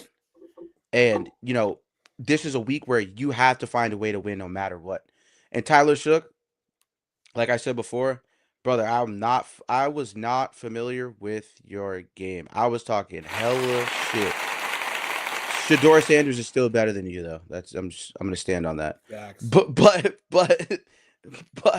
Tyler Shook, 24 for 32, 272 yards and a touchdown. Now, I will say, in 110.4 rating. Now, I will say one thing. Yo, real shit, if we're just talking about quarterbacks in general, just like rookie quarterbacks, and you look at this stat line and some of the stat lines he's already put up and how he's played, if you've watched some of the Saints games, real shit, out of every rookie quarterback, maybe except for Jackson Dart, he's probably consistently played the best. Mm-hmm. Yep. Genuinely. And I was completely wrong about him. I didn't think he even belonged where he got drafted, but he's going in there and doubting, in all the doubting, like he's proven everybody wrong. And, it's against the Panthers defense. That's no slouch of a defense too. And, he put 8 for 32 on the ground. His legs are a big factor. They really don't have a running back right now. So, Chris Olave, 6 for 85 and a touchdown, looked like his old self. Devon Villay, 5 for 69. Overall, I think that this game, for the most part, it's interesting because you got two young quarterbacks who are trying to prove themselves in two different ways, right? Tyler Shook is trying to prove that he belongs. Bryce Young is trying to prove he can take a team to the playoffs. And I think that leaves grounds for an interesting question I got for you guys too. But can the Panthers win the division after this embarrassing division loss, or will the Buccaneers take the division? I know it's a tough question. I know, I but still don't see the Buccaneers winning the division. I don't either. I I'm still don't with see you. it. But yeah, anyone who wants to elaborate before I go, you go ahead. Honestly, I mean, see, the Buccaneers have a shot because the Panthers lost two. They lost 2 games this year to the Saints, right? Yep. Yeah, So that's how the Bucks have their shot if the season ended today. Now, for these next couple games, I don't know. I just see the Panthers have more oomph. They have more heart to get a dub. Yeah. That's what I think. That's really what it comes down to. And the way how the defense, the Buccaneers defense has looked, you might see 2 games where Rico Dowdle and Chuba Hubbard, both of them can really be impactful. That like if they can if the Panthers can be impactful in the running game, and if Rico Dowdle can have 2 good games, or really just one big game and another all right game, but if he does well in both of them, yeah, I mean shit. I don't see the Bucks. I see the Bucks falling out. I do. And I see the Panthers taking the dub. And the Panthers are better in total defense. In that too, yeah. That's the thing. And that's why I agree with what you said as far as offense having more impactful players, but it's going to come down. This game is going to come down to who's going to play better defense, because the Buccaneers they can't. But Ben and Tyler, you guys can go before I elaborate a little bit more. I don't have anything. It's just I don't see the fucking the Buccaneers winning this division, because, like Naro said, the Panthers just shows more heart on the field, and with how Baker has been playing recently, I just don't see it.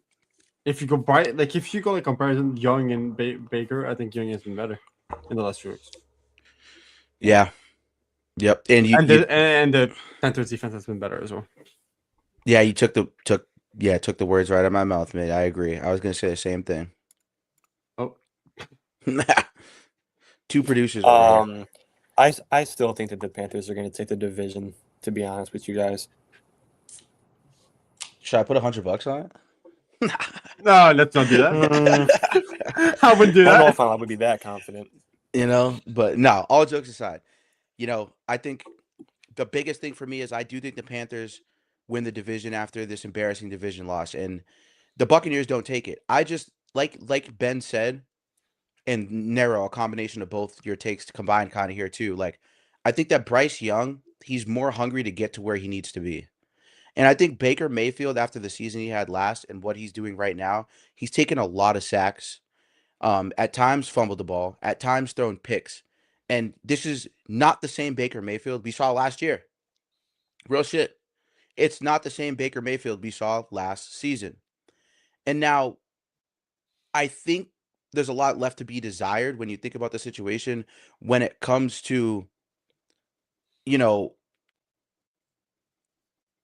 what the future holds for this Buccaneers team, because think about it this way too, right? You got a guy out there, right? In Baker Mayfield, who he's made the playoffs multiple times, right? But Bryce Young is so hungry, and he's not turning the ball over. And like Ben said, the last couple of weeks, Bryce Young has been a real big part of this team. It's not going to show up on the stat sheet every time, but Bryce Young is probably the unspoken leader. And I think that it comes down to a situation where Bryce Young just has too much more to prove right now. He has way too much more to prove than Baker Mayfield. And I think that's going to play into part in this upcoming game next week where they have to face each other. But for the most part, I have the Panthers winning the division. I'm glad we all agree. Like, I just, the only way I see is if Baker Mayfield spreads the ball around. I mean, granted, right, that Atlanta defense, right, just to pull it up real quick, that Atlanta pass defense, at one point in the season, they were top 5. I don't even know if they still are. Let's take a look. They've fallen out the top 5, but they're still in the top 10. and that's why I give Baker Mayfield a little bit of leeway, enough to a point. But and that the reason why I'd say that the Panthers could lose this game is because you look where the Panthers are. The Panthers are kind of middle of the pack, and I think there's a lot left to be desired on the Panthers defense too. But you also look at the Buccaneers rushing defense.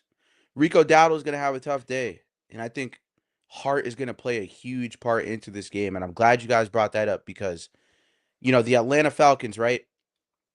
Or excuse me, did I say Rico Dowdle is going to have a tough day? I'm sorry. Yep. Fucking Bucky Irving is going to have a tough day. Rico Dowdle can do damage. He really can. He can. Mm-hmm. And I think, Will that he though? we've seen it this year. He Yeah. took Chuba Hubbard's job. Mm-hmm. Yep. You know what I mean? Like a guy, Chuba Hubbard, who last year, if I'm not mistaken, I'm almost sure Chuba Hubbard had almost 1,000 yards. Over. He was dominant. He was shitting. Right. Even then, right? He probably had more. You know what I mean? And I think that he's had an underwhelming season because he was banged up. The Panthers had some woes. But yeah, like you said, 1,100 yards and 10 touchdowns last year. And Rico Dowdle took his job.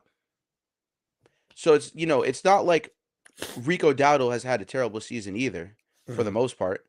You know what I mean? So I think Rico Dowdle too as well this year, had a 130-yard game against the Packers, 183-yard game against the Cowboys, 200-yard game against the Dolphins, which is fucking crazy. He's almost at 1,000 yards.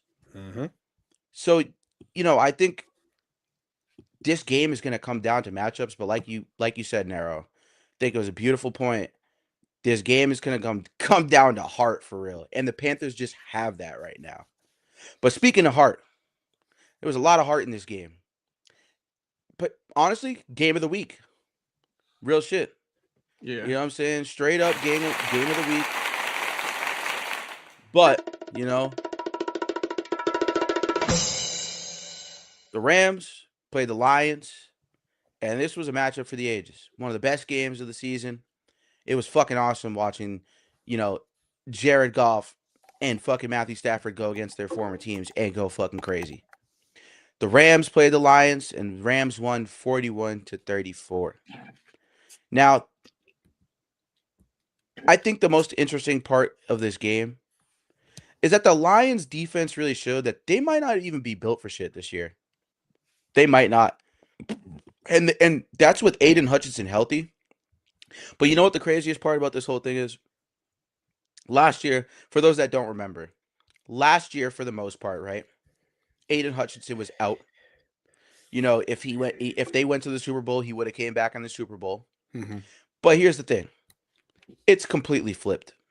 The front seven was banged up last year. And the secondary wasn't. Now it's the secondary this year. No Terrion Arnold. No Brian Branch. No, I forget what his name is. I forget. Kirby Joseph. Kirby Joseph. Yes, thank you. Kirby Joseph. It sucks. But you know what? It sucks even more. Jahmyr Gibbs can't have games like this. This is bad. If you look in depth, he's good every other game. This is really bad. Like, I don't know if he was injured or something. I don't know. I haven't seen Jahmyr Gibbs have a game this bad in his whole career yet. And I'm starting to think after this game, will the lights be too bright for Jahmyr Gibbs in the playoffs? That's going to be a very, very valid question because Monty had less carries and almost the same amount of yards and had a touchdown. Mm-hmm. I think with no Ben Johnson there, the one thing that this year we've seen that's been a problem with the Lions is knowing when to feed Gibbs and knowing when to feed Montgomery. And Ben Johnson is clearly a big hole because this team is 8-6. They needed Ben Johnson to stay. And you can't fault Ben Johnson for what he's doing because now look at the success he's having as a head coach with a first overall pick quarterback. And he doesn't have to have Jared Goff in his limitations. And for what the limitations Jared Goff has continuously had in his career, Ben Johnson, it's a world of wonders he did what he did with the Lions offense with Jared Goff at the helm. Mm-hmm. Can you imagine if Caleb Williams was at the helm of this offense? insane. It would. He'd probably have 5,000 yards right now, easily. You know, and I think the only thing I can say is that Amon-Ra St. Brown is better than DJ Moore. That's a no-brainer. Jamison Williams is definitely better than Rome Odunze and or Leather Burden, for sure. Jahmyr Gibbs is definitely better than DeAndre Swift, for sure. They even have a better offensive line than the Bears. Mm-hmm. So imagine if Dan Campbell was actually calling the offense from the start. Mm-hmm. Because you have some of those games where, think about it, Jamison Williams has almost close to 1,000 yards, and he's had 2 games this year without any catches. You feel me? Like, this offense is intact. It's just, I tell you, like, when Jahmyr Gibbs can't get going, a lot of the times they're losing games because the defense is keying on Jahmyr Gibbs. If you take Jahmyr Gibbs out the game and there's no running game, it's tough, you know? And that's what the Rams did. Like, and they don't give the ball to Monty enough. I feel like that's the problem. Yeah. Knowing when to give the ball to Monty. It's just Ben Johnson. The beautiful thing about Ben Johnson as a coach or even just a coordinator last year is his willingness to not just take risks, but his willingness to call the plays he knows are going to work in every situation. You know, and this game, you look at Amon-Ra St. Brown, 13 for 164, 2 touchdowns. Jamison Williams, 7 for 134 and 1 touchdown. And Jahmyr Gibbs, you can only put up 60 combined or 58, almost 60 combined total yards. You can't have games like that, bro. Mm-hmm. You just can't. You're supposed to be arguably a top 3 running back, if not the best in the league. You can't have games like that, man. And it was disappointing, and I'll say that because he's on my fantasy team. He cost me the fucking playoffs. Genuinely. Like, forget everything else. You know, I just think that, it's a tough situation for them and the Lions, but overall, this was a great game offensively. And it just showed again Matthew Stafford's superiority and Sean McVay over a lot of coaching quarterback situations. 24 for 38, 368, 2 touchdowns, interception, 2 sacks. Kyron Williams, 15 for 78, 2 touchdowns. The game Jahmyr Gibbs was supposed to have. Then you have Blake Corum, 11 for 71 and a touchdown. More so had a better game than David Montgomery as well. This was the matchup that was, and then Puka Nacua, 9 for 181, continuously just moving the sticks all day. Like, all day, catching the ball in big situations. Like, I felt like every time the game came up on Redzone, like, Puka Nacua was catching a pass that either moved the sticks or in a big situation was on a 3rd and long. Like, it's just, Cody Parkinson, 5 for 75, 2 touchdowns, his coming out party of the season so far. It's probably his best game. Devontae Adams, 4 for 71 before he got injured, which he probably won't play this week either. So it came down to who could stop who more and what offense was going to outperform what offense. And it's clear that this LA Rams offense, going up against one of the best offenses in the NFL, they got the job done. But with that being said, too, right, I posed this question. I mean, are the Lions in deep trouble, and can they still make a run? They're in some trouble, though. They are in some trouble. They're in some trouble. In a bit of trouble. Yeah, I ultimately, if kind of looking back on it, the week 1 loss to the Packers was tough, but you look back at it, it's only week 1, it happens. But losing to the Vikings some weeks back, that hurt them a lot. Yeah, that hurt him a lot. It did. And if I recall, I think McCarthy. I think McCarthy actually played in that game, and he actually didn't do that bad. Like that game right there, you like for a team like the Lions, you got to beat teams like the Vikings. You do, especially with how McCarthy is as the quarterback, how he's been so far this year. You got to take advantage of the division rivals. You do, and if you don't, ultimately, it can cost you because when it's a playoff picture. Before they look at everything else, they look at the division, the division standings, and with the I believe the Lions are in 3rd place, right, in the division. So yes, 3rd in the NFC North, 8th on the bubble. 8th in the bubble. So yeah, you gotta be able to. Division games matter. So anytime you're in a division game, you really got to try to win those games. I feel like that Vikings game for some weeks back is gonna come back to haunt them. I do. Yeah, Ben, what do you think? That's why games early in the season are really important towards the end. Because if you lose a game like against the Vikings, who have shown not have to show like they've not been great since. If you lose that game, that literally hurts you towards the end of the year because you like if you need like one more win, that's the game you could have won and be in the playoffs. Exactly. Yeah, conference games are the most important. Like out of all the major sports, right? You got basketball, baseball, football. You could even throw soccer in there because you really can, just because like there's not divisions, but it's obviously a table. It's a different setup. Mhm. But tiebreakers matter a shit ton in Premier League, and goal differential. So like you look at the NFL, it matters. Conference games matter the most. The most. Your season series, it matters the most because there's only 17 games. Baseball, there's 162. Basketball, there's 82. Hockey, there's 82. You have chances to either split or redeem yourself. In football, in conference games are the most important out of any major sport. You have to win in conference games. Now, if you're a team like the Pats playing the Packers, it doesn't really matter to either team because it doesn't go towards the playoffs towards the end of the year. Mhm. Whereas you look at the situation now, right? Like you said, Ben, it matters a lot winning these games early on in the year. And the Lions fucked themselves in a lot of these situations. They did. Like, But yeah, like Ben, I was gonna say continue. it's just an example because this hasn't happened.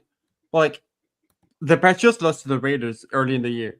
Mhm. If the Patriots were like at this point, if they're like 9-5, 9-6, Mhm. that's good. Like that could be like a deal breaker, and like have them not make the playoff. Right. Like Yeah. that really could have been it. Yeah. It could be 1,000%. Tyler, what do you think? I think they still can make a run. I think they could probably win 2 out of their final 3 because they play Steelers, Vikings, and then they play us at the end. But I mean, it's definitely going to be an uphill battle. So I wouldn't really be surprised if they don't make it, though. It's definitely been a disappointing season. Like, I knew Ben Johnson was important, but I didn't know that they were going to maybe miss the playoffs because of it or because of him. Yeah. But to honestly respond to answer the question, yeah, they can still make a run, but it's not going to be easy. Mhm. No, And by the way, I'm not saying that he's like the only reason why they may not make the playoffs. Obviously, their defense has their issues too. I'm just saying, like, their offense is, I mean, it's, the last couple of games, the offense wasn't really the problem against the Rams, but I mean, like, just throughout the season, it kind of had its ups and downs, and you can definitely tell the difference without Ben Johnson versus when they had in the last couple seasons. I mean, I'll go out on a limb and say it. They can't make a fucking run. No Ben Johnson. We're seeing how important Ben Johnson was to the Detroit Lions. This is a mistake letting him go. I don't care what Chicago offered him. You match that. And if you can't match that, offer more. This is a clear indication Ben Johnson was the most important person on that staff last season because this offense looks different at play calling. The play design's not really different. The offensive play calling and situational play calling is completely different.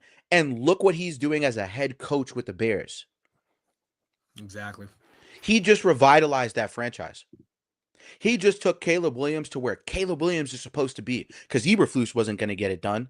And if they, God forbid, they kept Matt Nagy, he'd look like the Chiefs of this year if they had Matt Nagy.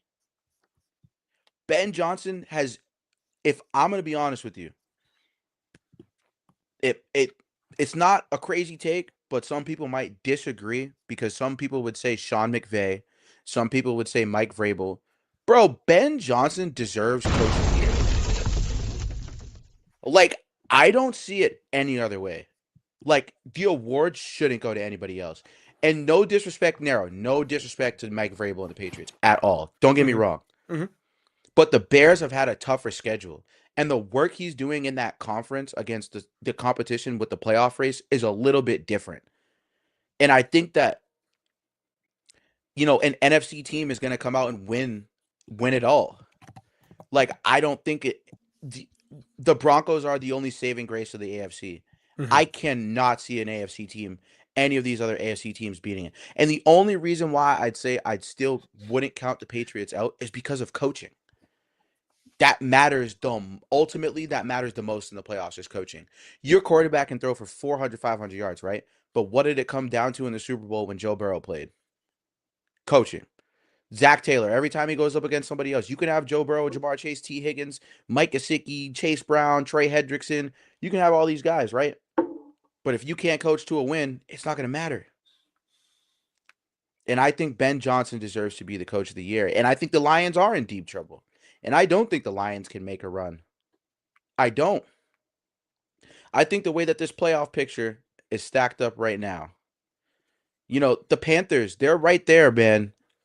They're one win and one more loss behind the Lions. And if the Lions lose to Pittsburgh and the Panthers beat Tampa Bay, holy shit. We're looking at a whole different situation. A whole different situation. And the Packers, they're going up against Chicago. Listen, if the Packers lose, remember they got a tie.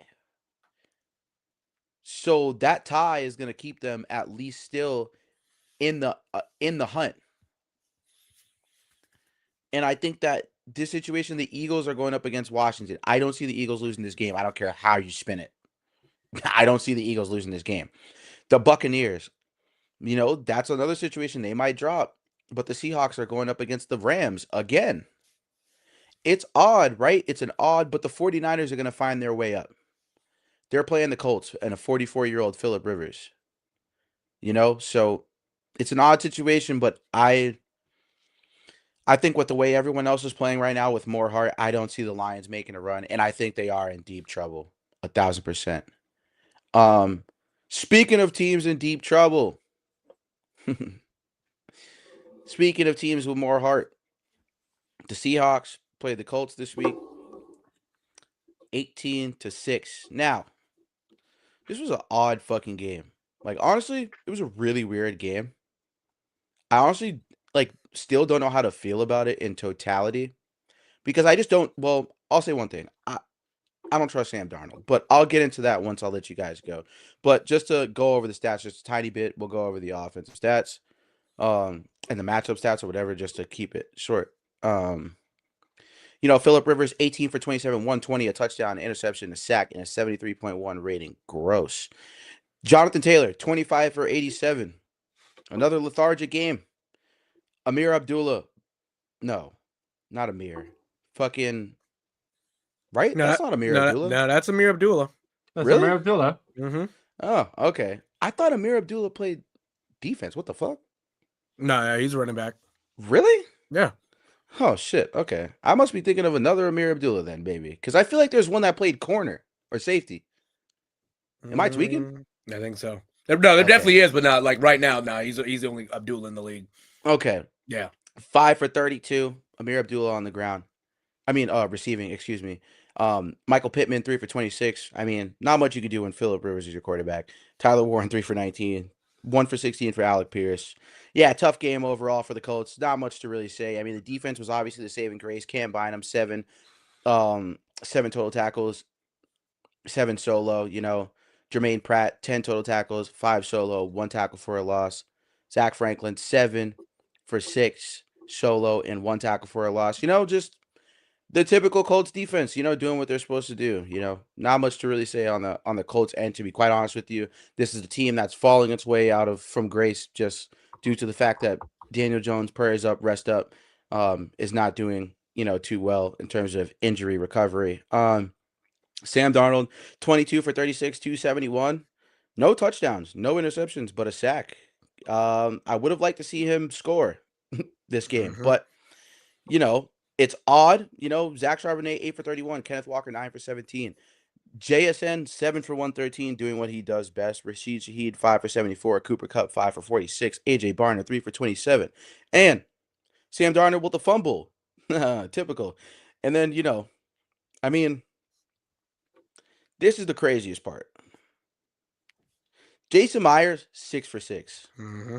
Straight up if Jason Myers didn't exist, the Seahawks lose this game. I mean, Like not that. only Like, not only to lose this game, they get shut out. yeah. Literally, if Jason Myers don't hit 6 field goals, it would be wraps for the Phillies. Yeah, like this is horrible to look at. But with that being said, we'll just jump right into the question because there ain't much to say, honestly, on either end. But are the Seahawks going to win a playoff game? And are you concerned about the recent level of play? I would say I'm a little bit concerned because you got the Rams on Thursday night.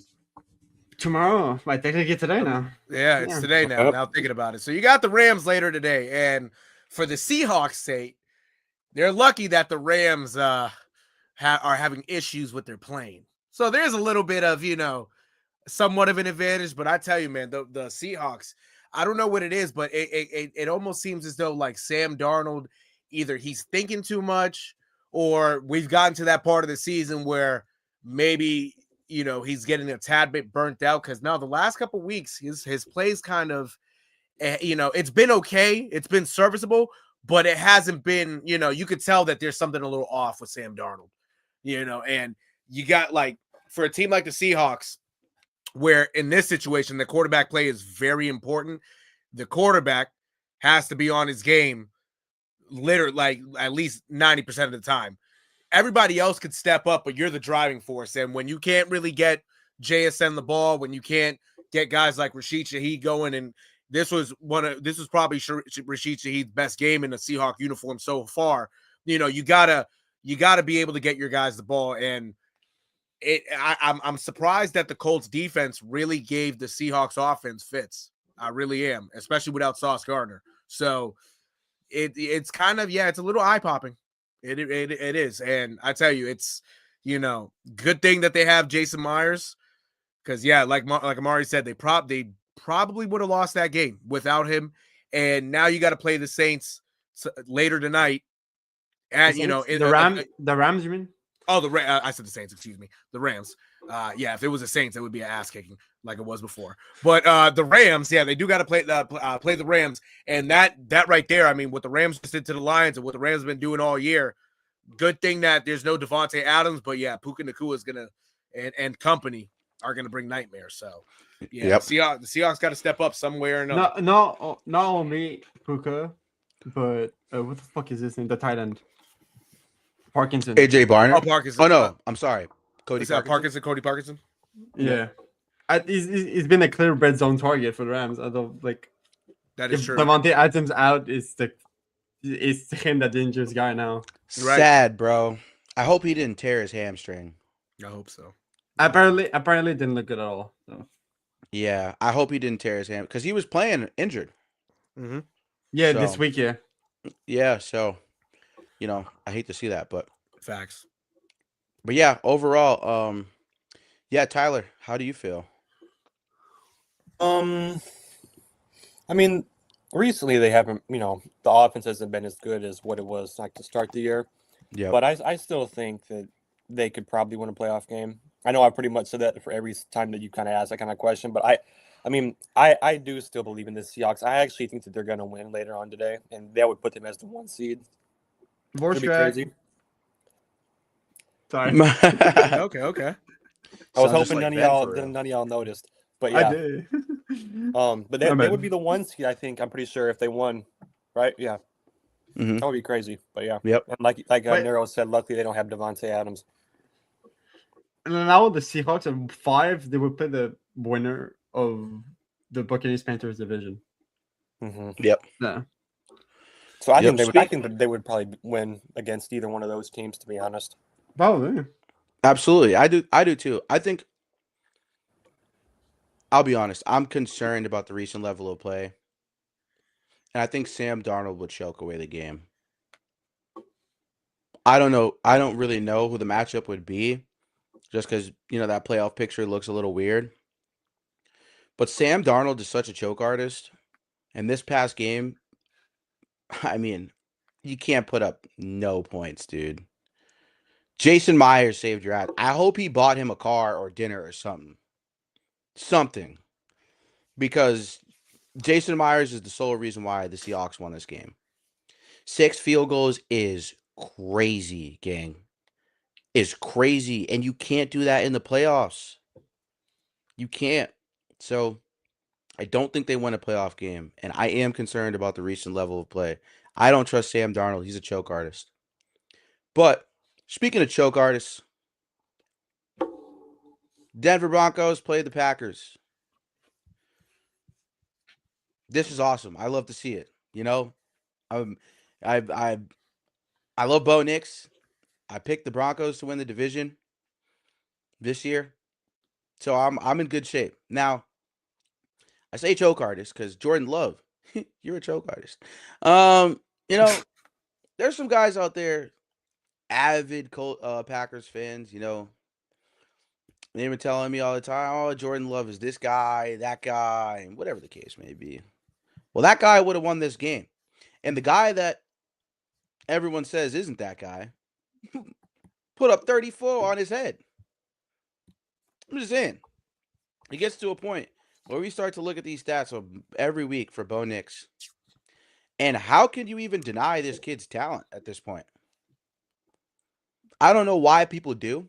I don't know why people continuously do, but Bo Nix, 23 for 34, 302, and 4 touchdowns, man. I mean, what are we doing?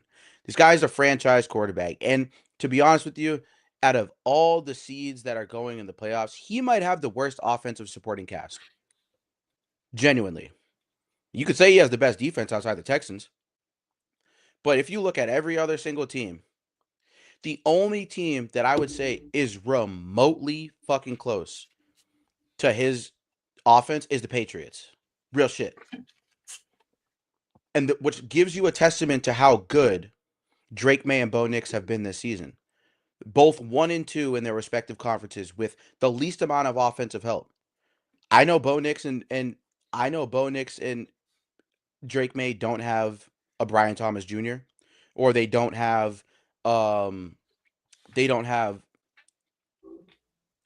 do I maybe the Bears. I might give the Bears some slack because DJ Moore is a little bit of a shell of himself. Love the Burden's a rookie. Roma Dunze is a rookie, if I'm not mistaken. So you I'd say the Bears might be in that mix too, but none of those guys have a Brian Thomas Jr. or an AJ Brown or a Mike Evans or a DK Metcalf or I guess you could say maybe Herbert. No, well, you guys think Lad McConkey is better than Stephon Diggs? I just want. I mean, he's younger. Yeah. He's more healthy. But like, do you think he's better than Stephon Diggs? I'd if I got to pick somebody in a clutch situation, I'd go Stephon Diggs. Still. Okay. Yeah. I just want to make probably. sure because I feel like Probably, maybe I yeah. got a little premature at that statement, but you know, otherwise, you guys get the point. Like Bo Nix and Drake May, Mhm. 2 guys with in some offensive situations that aren't necessarily in terms of passing the best. You know, they got Travion Henderson who is balling out. So Right. you know, they had RJ Harvey also balling out. 19 for 65 and a touchdown this past game for RJ Harvey. Cortland Sutton, 7 for 113 and a touchdown. I still think Stephon Diggs is better than him. I don't think Cortland Sutton's that good. I really don't. I think Bo Nix is what makes Cortland Sutton so good. And Troy Franklin and Lil Jordan Humphrey. Which, fire name, by the way. Like, I wonder if it was his mom or his dad that decided to name him Lil Jordan. Lil Jordan and Humphrey. That's just fire. That's just fire as hell. Better than being named Kool-Aid. Tell you that. Troy Franklin, 6 for 85 and a touchdown. Lil Jordan Humphrey, 3 for 42 and a touchdown. And Bandy, I don't even know who this guy is, to be honest with you. 1 catch, 20 yards and a touchdown, but he got involved. Evan Ingram, where were you? 1 catch for 12 yards. Might be the worst signing they ever made. Moss and Surtain with 2 picks. Surtain, best defensive player in the league besides Myles Garrett. DPOY last year. He's not going to win it this year because he was injured, but, Myles Garrett is obviously undisputed this year, the best. But Dre Greenlaw, 8 total tackles, 5 solo. Alex Singleton, 8 total tackles, 4 solo. Typical. Hufanga, 3 3 for 3 on tackles, 1 tackle for a loss. You know what I'm saying? Just typical. Pat Surtain, 1 pass deflection, 1 interception. You know what I mean? Just typical. Typical stuff from the Broncos defense. So we won't even really get into that. But the Packers, hey, y'all got some problems. 24 for 40, 276, a touchdown, and 2 interceptions. I will just go out on a limb and say this because I'm going to be the first man to say this before anybody else. Yo, Bo Nix is better than Jordan Love. I'm sorry. I don't care there's all this potential shit, and he played behind Aaron Rodgers and all this other shit. Bo Nix is better than Jordan Love.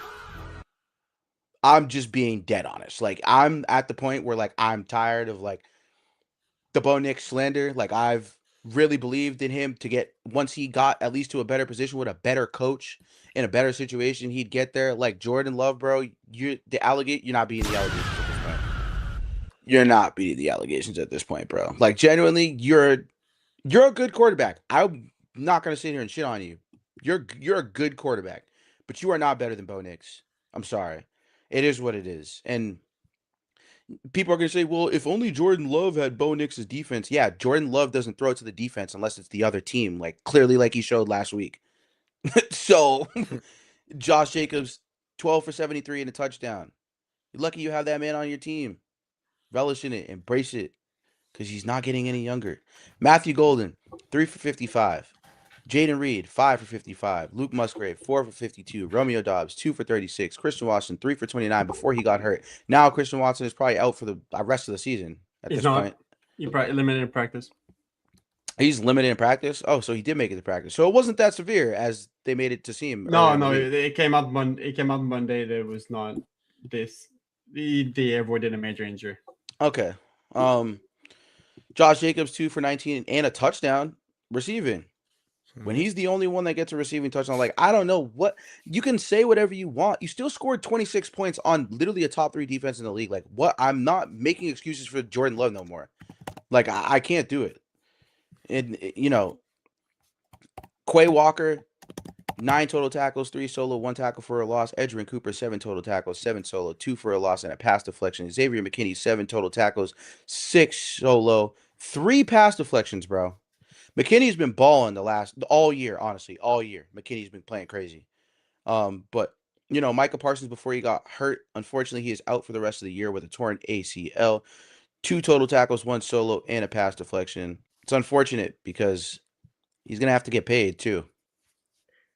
I think that's the craziest part. Unless they already signed him to that extension when he got there. Yeah. Yeah. Oh, okay. So never mind. He got paid, and now he got hurt. Green Bay, you're in a world of trouble, gang. Yeah, you're in a world of trouble. You know? But simple question on this one, and then I'll go last. Are the Broncos now Super Bowl favorites? Yeah.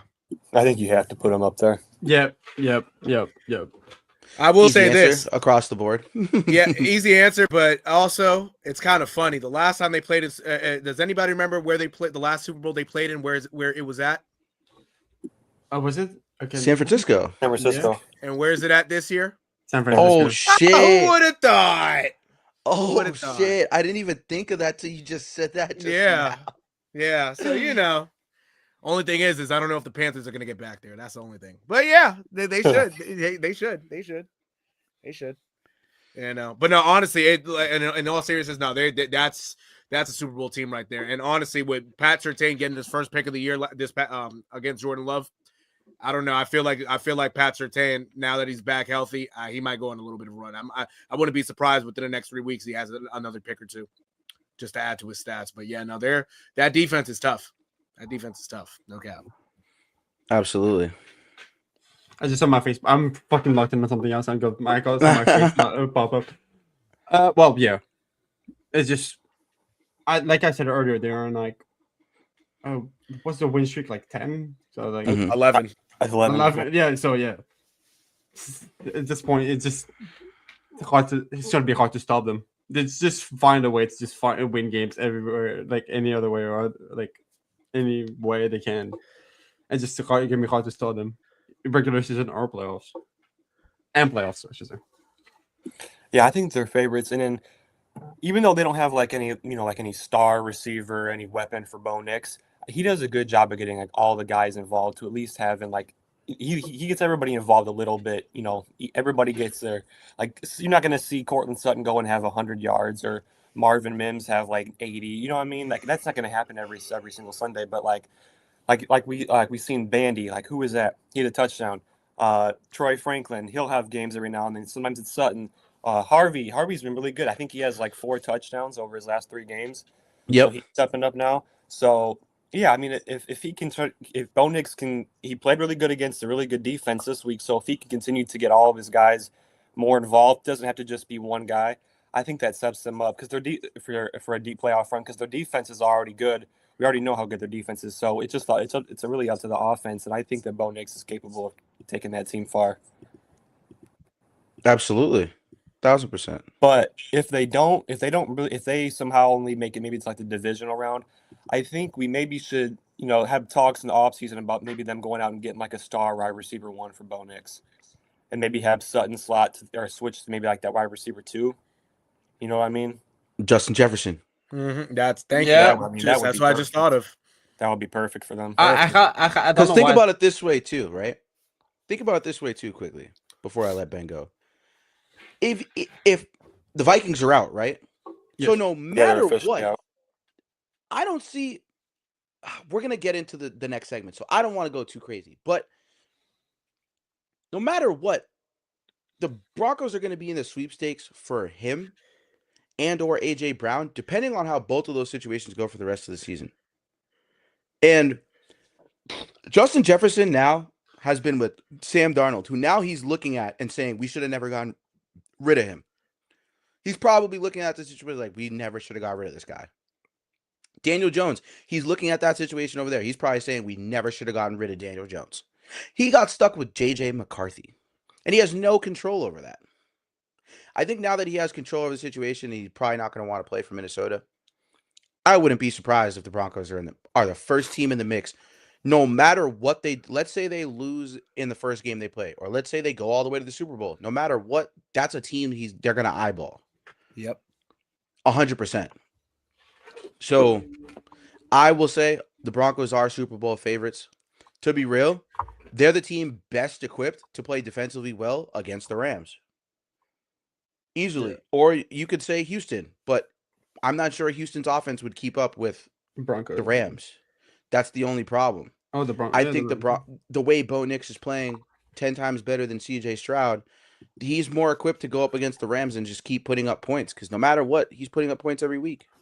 But yeah, Ben, go ahead. I'm sorry. What were you going to say? For the I was like looking at like receiving targets for like the Broncos, just to give some names. It's gonna start like light and go heavy and come back down.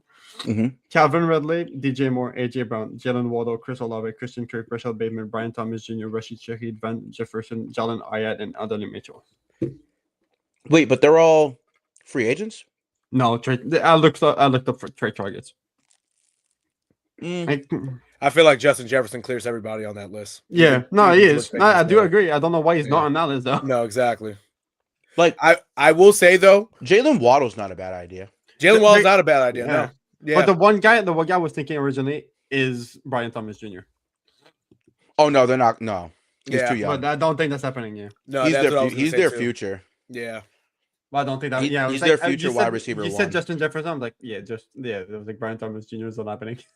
Yeah, I'll be honest. If you look at it in the back end of the draft, from 26 on, because I know Cleveland's in there because of Jacksonville's pick, but if they're the teams in the back of the first round right now, from 26 to 32, you have the Chargers, San Francisco, Cleveland, but exclude Cleveland, the Pats, Seattle, Rams, Denver. I think legitimately, if one of those teams wanted to trade their first round pick, they could try to grab them. Like that right there. Like if you're looking at the draft right there, none of those teams right there probably would really care about drafting an actual guy if they had the opportunity of getting Justin Jefferson. Justin Jefferson on trade night is I like that take. I'm telling you, fire. That'd be crazy. I'm telling you, think of that. That's actually bro. I'm telling you right now. Besides Cleveland, no, and he's not, and he would not. And I know Shador's in Cleveland, but how Cleveland is right now, if I was Justin Jefferson. Not to say like, it's, I don't want to play with Shador. Just the team as itself, he probably wouldn't want to go to that environment. But everybody else on that list, I'm telling you, even the Rams would probably say, you know what, fuck this first round pick, let's go get him. We can, and the Vikings, if it was a good offer for that first round pick, and then probably some more assets, you got to take him. If he's right there and they're listening, somebody got to grab him right there. Yeah, Somebody's it's gonna not say, a "Fuck it's that not a pick." heavy wide receiver draft either. It's not. No. It's Just not the like team that the would- next the- year. The next year is Yeah. going to be because, well, okay, because Ryan Williams is about to play his this is his second year, right? Yeah. So he'll be eligible next year. Yeah, him and Jeremiah And Smith are next year. And Yeah. he's gonna be like 20. Yep. Jeremiah Smith is gonna be eligible next year. Like Mhm. that draft of crop of receivers, you see all the young guys coming in. Not to mention that kid Chris Henry. Yeah. He's gonna be here next year, but he's not gonna be eligible for another 2 years. Yeah. So you look at that situation, and it's like you look at the crop of guys who are supposed to go this year. In my personal opinion, there's not enough SEC and Power 5 guys, even in the top 10 receiving yards list. If you look at the NCAA top 10 receiving yards list, it shows clearly there's guys from like San Jose State University and the kid Cooper Barkate from Harvard who transferred to Duke, like who was once a tight end. Right. Like it's not a deep wide receiver draft whatsoever. It's like if you're the Broncos, I don't see why not give up your first round pick and go get Jalen Waddle. What do you got to lose? I was thinking Olave. Too injury prone. Yeah. Fair enough. Yeah, So what is about, Waddle. So is Waddle, but Olave deals with concussions. That's way different. Yeah. That he's already been through concussion protocol like a million times and been out for concussions at least from what I can remember for Olave so far. He's been out at least a minimum of 2 to 3 times for at least an extended enough period of time. So it's just kind of like, yeah, Olave is an okay option, but yeah, I mean, in general, I think that another team that could be in the mix on draft night is the next upcoming matchup. The 49ers played the Titans 37-14. This was an easy win. I mean, honestly, I guess we'll more so talk about the 49ers because the Titans are the Titans, bro. They suck. It is what it is. I think the most we could probably talk about is Cam Ward for the most part. Cam Ward went up against a pretty good defense. And overall, 18 for 29, 170 yards, 2 touchdowns. Not a bad game, man. He's a rookie. So Tony Pollard, 14, 104 for a touchdown. They gave the 49ers hell there for a bit. If you guys watched the game, you know what I'm saying? Like, they didn't go away. I think it was closer than most people thought. Yeah, they didn't go away up until the third quarter, where San Francisco scored 14 straight points in the third quarter. And then, the Titans scored 14 in the fourth. But, Cam Ward was wheeling and dealing. He was doing everything that he could. I'm gonna start. You guys can join me if you want, but I'm gonna start doing some film sessions for you guys at least Friday or Saturdays. Get you guys a little film in there every week of some of the guys I think and some of the takes I make on these recaps. I'll go back and do some film with you guys to show you why for certain things. But overall, yeah, I mean, this Titans team, it's not the craziest part is it's not even a bad team. The defense is just bad. That's really what it is. Like Van Jefferson, Okonkwo, Alec Ayamanor, who's also a rookie, went up against Travis Scott. I'm Travis Scott. What the fuck? Travis Hunter. Jesus Christ. Travis Hunter. I mean, it's almost 1 a.m. I don't fucking blame you. Yeah. Travis Hunter. You know what I mean? So, you look at this Titans offense and they've been pretty good without Calvin Ridley all year. But, you going on to the 49ers, Brock Purdy doing what he does, kind of returning to his old form.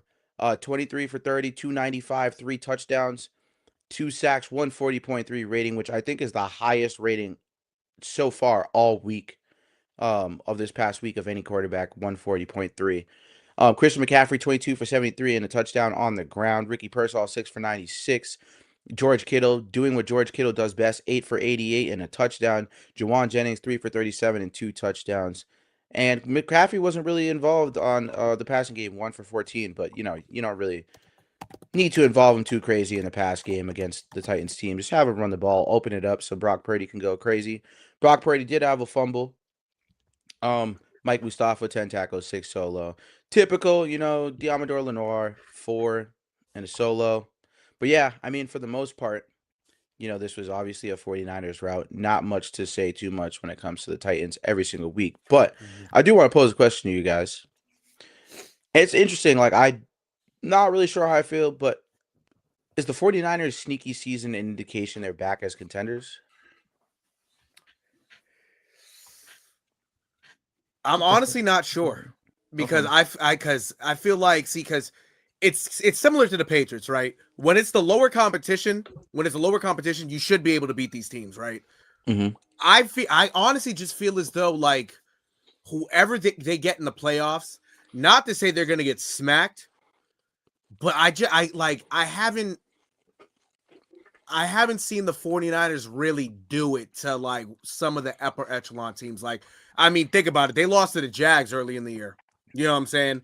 And not to say that the Jags are, oh, no, they suck. No, it's still the Jags, but it's one of those things that when you look at the 49ers and how they're built, you expect the 49ers to, as they go up against a lot of these franchises, that, oh, they should have a shot. They got Christian McCaffrey, George Kittle, at that point, Mac Jones is playing, but you still got some of those guys to take control of the game as McCaffrey, Kittle, and go off.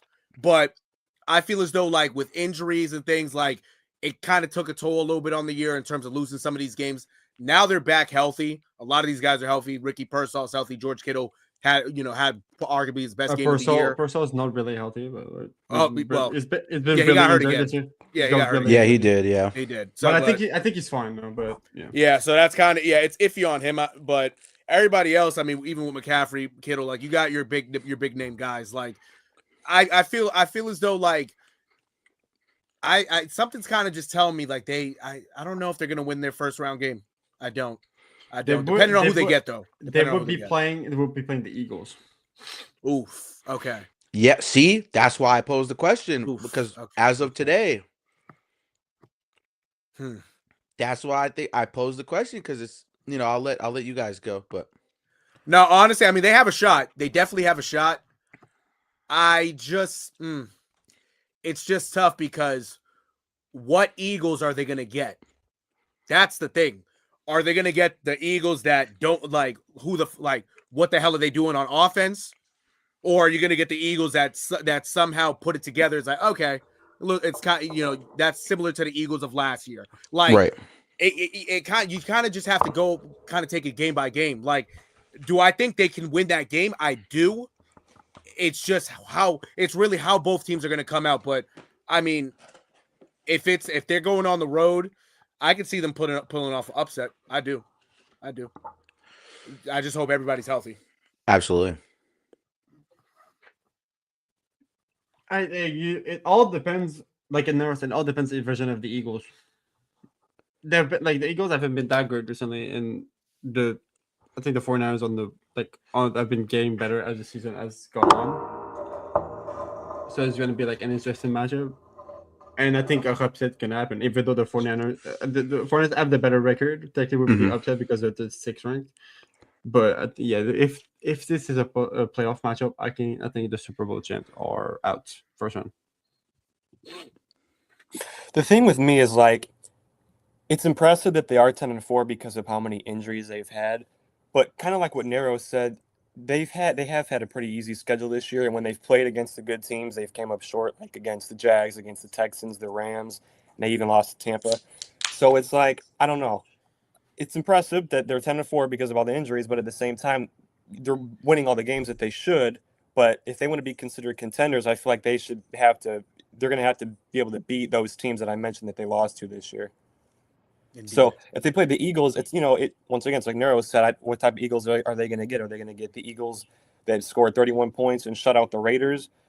It's not saying much, but it's a shutout with 30 points, or are they going to get the Eagles who played, like pretty bad against the Bears? So it just kind of depends. Yeah, I mean, I say for the most part, I actually didn't expect the 49ers to be this good this year. I'm not going to lie to you. Like, where they're sitting right now, currently in the playoff picture, like, I actually didn't think they would be even, like, in the hunt as a seed, like, to be real with you. Mhm. Like, I actually didn't think they'd be 10-4 right now. Like, I saw a clear regression. No Brandon Ayuk, right? Nope, nope, Big. no idea for the rest of the year. Yep. No, or at all this year. He Yeah, hasn't at played all. at all. So I think with that regression, like, I just thought, no Brandon Ayuk and all these other factors and the defense and everything. Like, I just really thought that they wouldn't be 10-4. I thought they'd be hovering around somewhere like 8-6, like where the Lions are at. I thought the Lions would be where the Niners are at, or they'd be 7-7 right now, or even, maybe 6-7-1's a stretch, but at least I think they would have been 500 by this point in the season. Like, I actually think this is a sneaky season. I do think that this is an indication they're back. And the only reason why I'll tell you that, right? Remember, experience matters and chemistry matters. Kittle, Jennings, Purdy, McCaffrey, Shanahan, Warner, all the Lenoir, all these guys have been together for a long time. And you're looking at some of these other teams, like, let's say the Packers now, no Micah Parsons, right? 49ers are above them. The Seahawks, this is their first year kind of together with Sam Darnold. The Buccaneers are faltering. They're 7-7. The Eagles have taken a regression and step back. Like, I don't know, bro. I can't count the 49ers out. I can't. And I trust Kyle Shanahan. He's been to a Super Bowl. Mhm. He's been to multiple NFC championship games. I trust Kyle Shanahan. And that's the biggest indication for me, or indicator in general, is that this is how this has gone down. And the Buccaneers very well could lose to the Panthers, and the 49ers are playing Indy. That would bring them to 11-4, and the Buccaneers to 7-8, and Carolina would somehow sneak their way into the hunt. I just think that you can't count them out, and I do think that the sneaky season being 10-4, I'm not sure anyone had the Niners at where 10-4 right now. And if you did, you're a genius, because I know I didn't. So I think that is the case. But speaking of in the hunt, and who else is in the hunt, the Cowboys played the Vikings 34-26. 9 came out and had himself a game. I can't believe I just called him that. I'm never doing that again. That shit sounded wrong. He came out and had himself a game, but they are out in the NFC North. See you later. We'll just dive into the offensive stats real quick. We'll go. Because I got a question. We already touched on it a little bit, but I got a question for you guys for sure. I got a question. This was a Sunday night football game. We actually enjoyed watching a majority of it. It was awesome. It was an awesome game. Shout out Dak Prescott for sucking. You proved to me again why you suck, and why I'll never believe in you and never have. Thank you for making me win my fantasy matchup.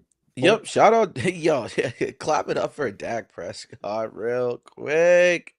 Clap it up for my boy, 'cause you suck. That means You just prove me right every year. You are total buns, gang. I'm lucky you got, you're lucky you got that contract from Jerry Jones, because you know how Jerry Jones likes to act. You know what I'm saying? But hey, Dak, I hate to say it, but you are not that guy, pal.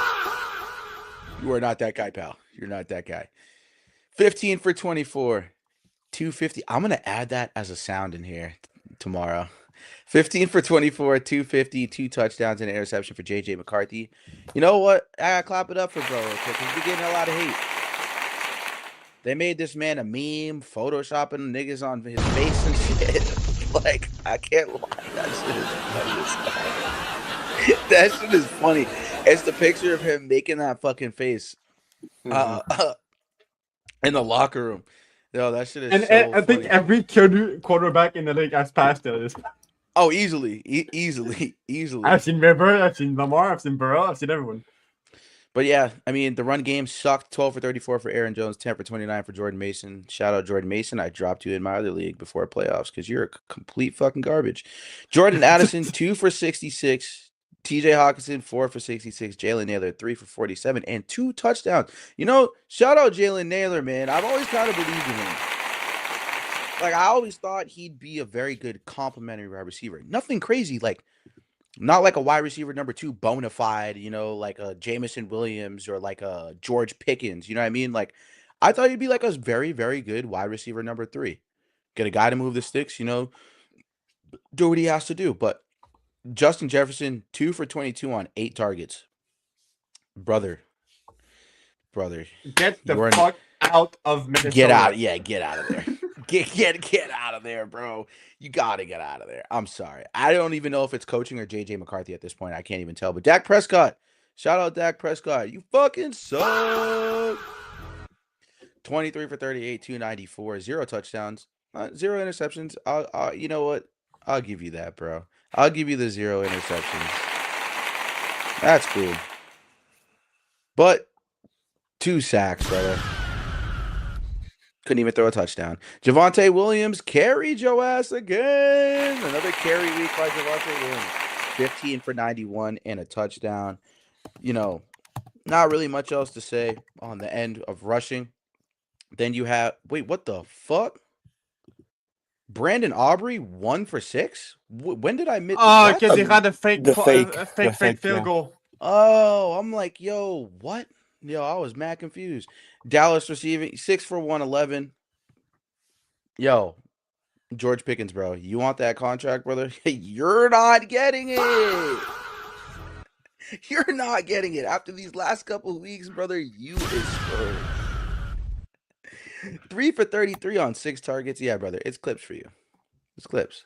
You might not be a Dallas Cowboy next year because Jerry Jones is cheap as fuck. He only likes paying his quarterbacks and offensive linemen and the occasional overpay for a defensive end that's been washed up for like 2 to 3 seasons. So, Mr. Ryan Flournoy has taken your job. He's taking your job. He's taking your job. He's played amazing the last couple of weeks. Actually, ever since the Thanksgiving game, he had himself a game on Thanksgiving. Mm-hmm. I only know that because they whooped the shit out of us. But yeah, I mean, for the most part, fuck that game. Honestly, there's no way the Cowboys should have lost this game. I want to pose this question to you. This is more important. Is Justin Jefferson a Minnesota Viking in 2026? No. And if not, you guys give me 3 landing spots you guys think he'll go to. I gotta think about this. Yeah, I gotta think. All right. Landing spots. Denver. I like it. Fran. Oh, I like that. Sneaky. I'm gonna throw something out. You're gonna be surprised at the next one I'm about to throw. I say go to the Carolina Panthers. Oh, and that's outrageous. It's outrageous. I know, it's outrageous. But if the Panthers actually want to do something crazy, if Dan Morgan wants to do something crazy, try to see what you can get for Justin. You can get to try to get Justin Jefferson. You'll definitely give up the first round pick, yes.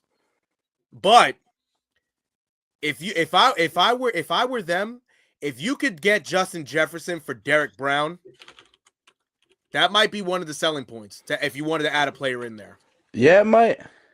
No bullshit. That's an outlier though. I don't hate it, but that's like a realistic hot take. Like that's not even like a unrealistic one. No bullshit.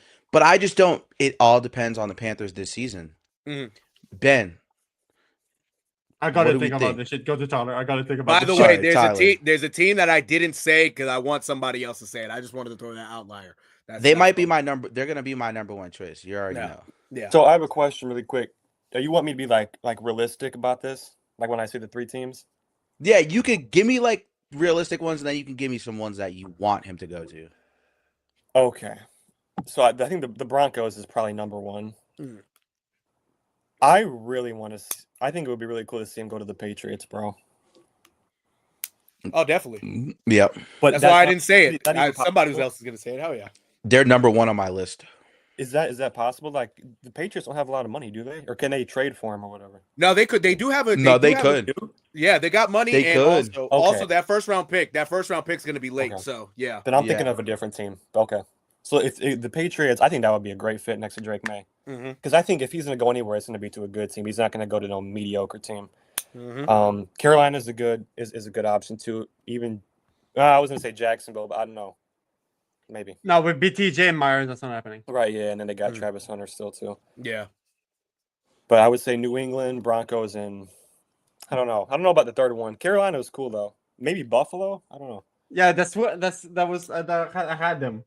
I Yeah. have Bills. I Uh-huh. think Bills, Broncos, 49ers, and I don't think that's happening. I would throw the Bengals, but I don't think that's happening. Nah, yeah. That would be crazy. The Bengals would be crazy though. That would. Okay, so one of them. Maybe even Colts. This is like, I can't believe y'all didn't think of this one. I'll say it at the end. But I got the Patriots number 1. I think that's the best situation for him. Just because you add Justin Jefferson to this offense with guys who are already producing and overachieving, right? Nero, who's a Pats fan, he knows, right? Like Keyshawn Boutte overachieving. Demario Douglas is overachieving right now. Mac Hollins. Stephon Diggs is even overachieving to what they thought. Everyone called Stephon Diggs washed and all this other shit, right? You add Justin Jefferson in the mix, dog. Drake May is throwing for 300 yards a game. Oh, I definitely. swear to God. He's already almost at the threshold of, well, he's averaging 250 a game right now. That 155 he threw for this week might have brought it down a little bit. But remove that one game he had this past week. He's basically almost, if you look at the game logs, he's literally probably had 270 every other game. Mhm. You add Justin Jefferson into the mix, that's genuinely a Patriots team I'd probably be scared of. For sure. And you know what's even funnier? Imagine him going to the Patriots playing next to the guy who he was traded for. Because Exactly. essentially, the Bills traded Justin Jefferson for Stephon Diggs. Mm-hmm. You feel me? So it's Mhm. funny that the division rival had Stephon Diggs. They let him go. You bring Justin Jefferson to your division rival, the New England Patriots, and both of them playing on the same team. What's even scarier is you got to put your number 2 or your number 3 at times on Stephon Diggs. That's Yep. even worse. That's even crazier. So, that's And my second team, like you guys had the Broncos, we talked about that earlier. But this third team, yo, if you're the Houston Texans, why not? Yeah. If Oh, I you're like the that. Houston I like Texans, that. I like why not? Yo, Mhm. your defense is crazy. It's young. Your offense, you have a young quarterback who's now, he's been to the playoffs his rookie year. You would line him up next to Nico Collins. Oh my, That's nasty. nuts. That's Yeah. nasty. Gross. Like, or even, this might be crazy. It might not be a possibility. But the fourth team that I had that was like outlandish is the Washington Commanders. Hmm. And that's only because Jaden Daniels. You know, that's really the only thing I'm thinking of. And you put him up there with Terry McLaurin. Terry McLaurin's kind of aging. You know what I mean? So Hmm. that was like an outlandish one. That one's not really realistic, but that's like a want. I Yeah, want because him like, to how go. would you trade for him? Or if they really want to break the bank, you know who I'm thinking of too? What I would actually be crazy? The Seahawks. I don't know That if would be they'd. nuts. I don't know if they they got- could afford That- him. But that's the thing. That's all I was gonna say. They would have to break the bank. They might low key because of them. I think I forgot who they traded their first round pick for. Oh no, actually no. I think they probably still have their first round pick, but they would have to trade damn near their whole draft for him. No bullshit. Yeah. Let me check. The Seahawks still have their first. Oh, they do. Okay, but yeah, it's definitely gonna be a lot more. Like it got to be that and a whole lot more. No cap. Absolutely. Mm-hmm. Yeah, but I like, me personally, like, I like the Patriots the most Yeah, because I think that's probably the most realistic situation for him. If he's weighing, or, well, okay, I think the Broncos is more of a realistic situation than the Patriots, but it's like kind of equal. It's like splitting hairs between those two teams when it comes to Justin Jefferson. Like, it's like literally splitting hairs. Right. But I like the Texans the most. Like, Nothing to lose. Second year or third year quarterback, going on to his third year. Elite defense that is carrying. CJ Stroud is awesome. I if I'm Justin Jefferson, those three got to be the three teams I need to go to, realistically. Or, not saying that this is more of a want. I don't even know if they have the money, but the Bears. Whew. Ben Johnson would do unspeakable things with Caleb Williams and Justin Jefferson. Mm-hmm. Like FDA unapproved things I can't say on podcasts. Like, you know what I mean? Like, Yeah. you have I'm like, that is like a fever dream. Like seeing him in a Bears jersey, which, mind you, there's been a lot of mock trades and like supposed like rumors along Instagram and Twitter that like the Bears could be a rumored destination for him. Because I've seen plenty of stuff about mock trades about him going to the Bears. So you never know. You never know. I wish. The only thing is I don't know if they would give him to a rival like us. Yeah. Yeah. I would. They might not have a choice. Because if you don't want to play there, if they get the Yeah. best offer from Chicago, Right.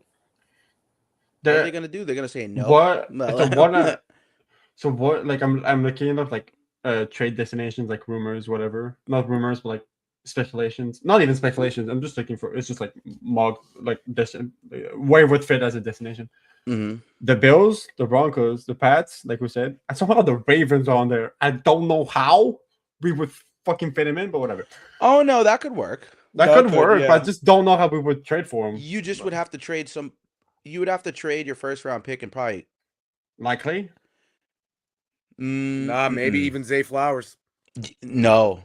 No. No. You'd probably trade someone on defense. Like Marlon Humphrey or something. Or like Wiggett. Like you'd have to want someone on defense because the Vikings already have a good defense. And I think their aim would be, if they were to trade for the Ravens, to get somebody on that defense. Because you also have Roquan Smith too, right? And Stanley. Yeah, like one of those guys is going to go in that deal for Justin Jefferson. And it might be like a pick swap, like first round for like third round or something. Yeah. I mean, or first for fourth. I mean, our first round is pretty high, like 16.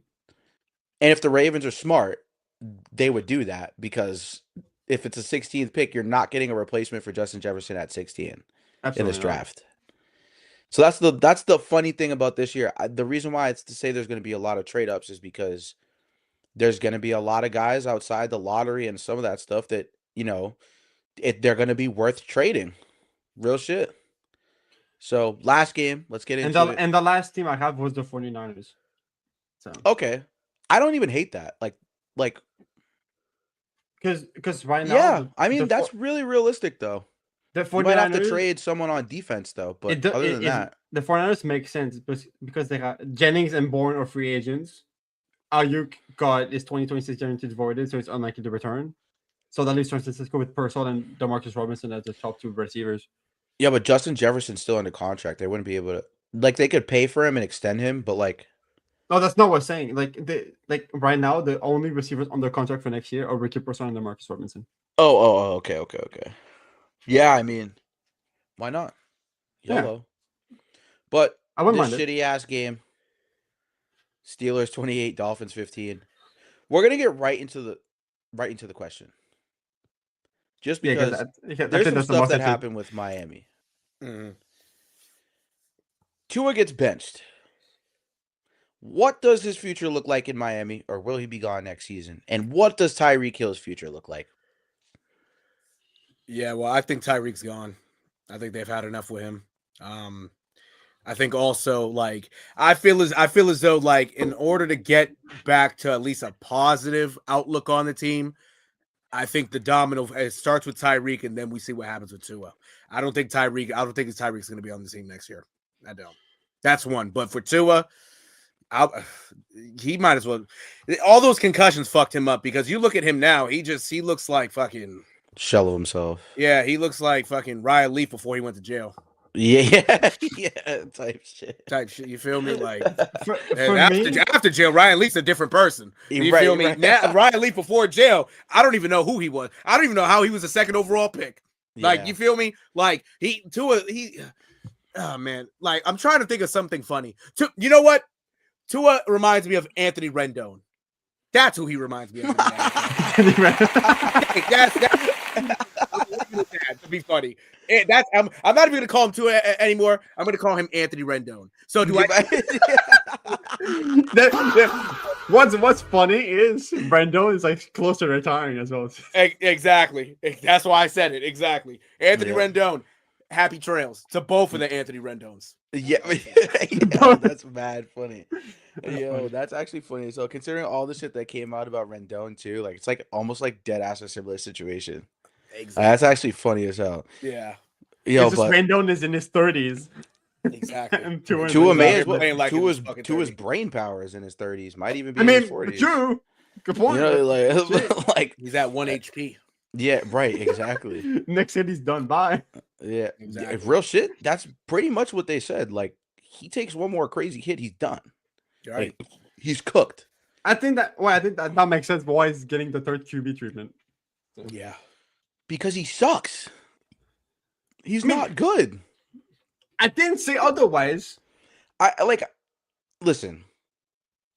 I'm listening. I'm all ears. There's people I know out there that have defended Tua so much. And it's like you're holding on to what he was pre-hip injury at Alabama. That's a long time ago, bro. Yeah.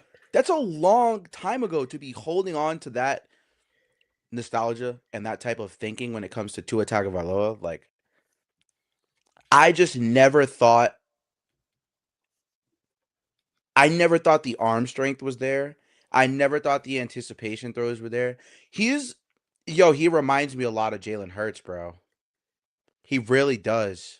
He's Jalen Hurts without the legs. If Jalen Hurts didn't have legs, he'd be Tua Tagovailoa.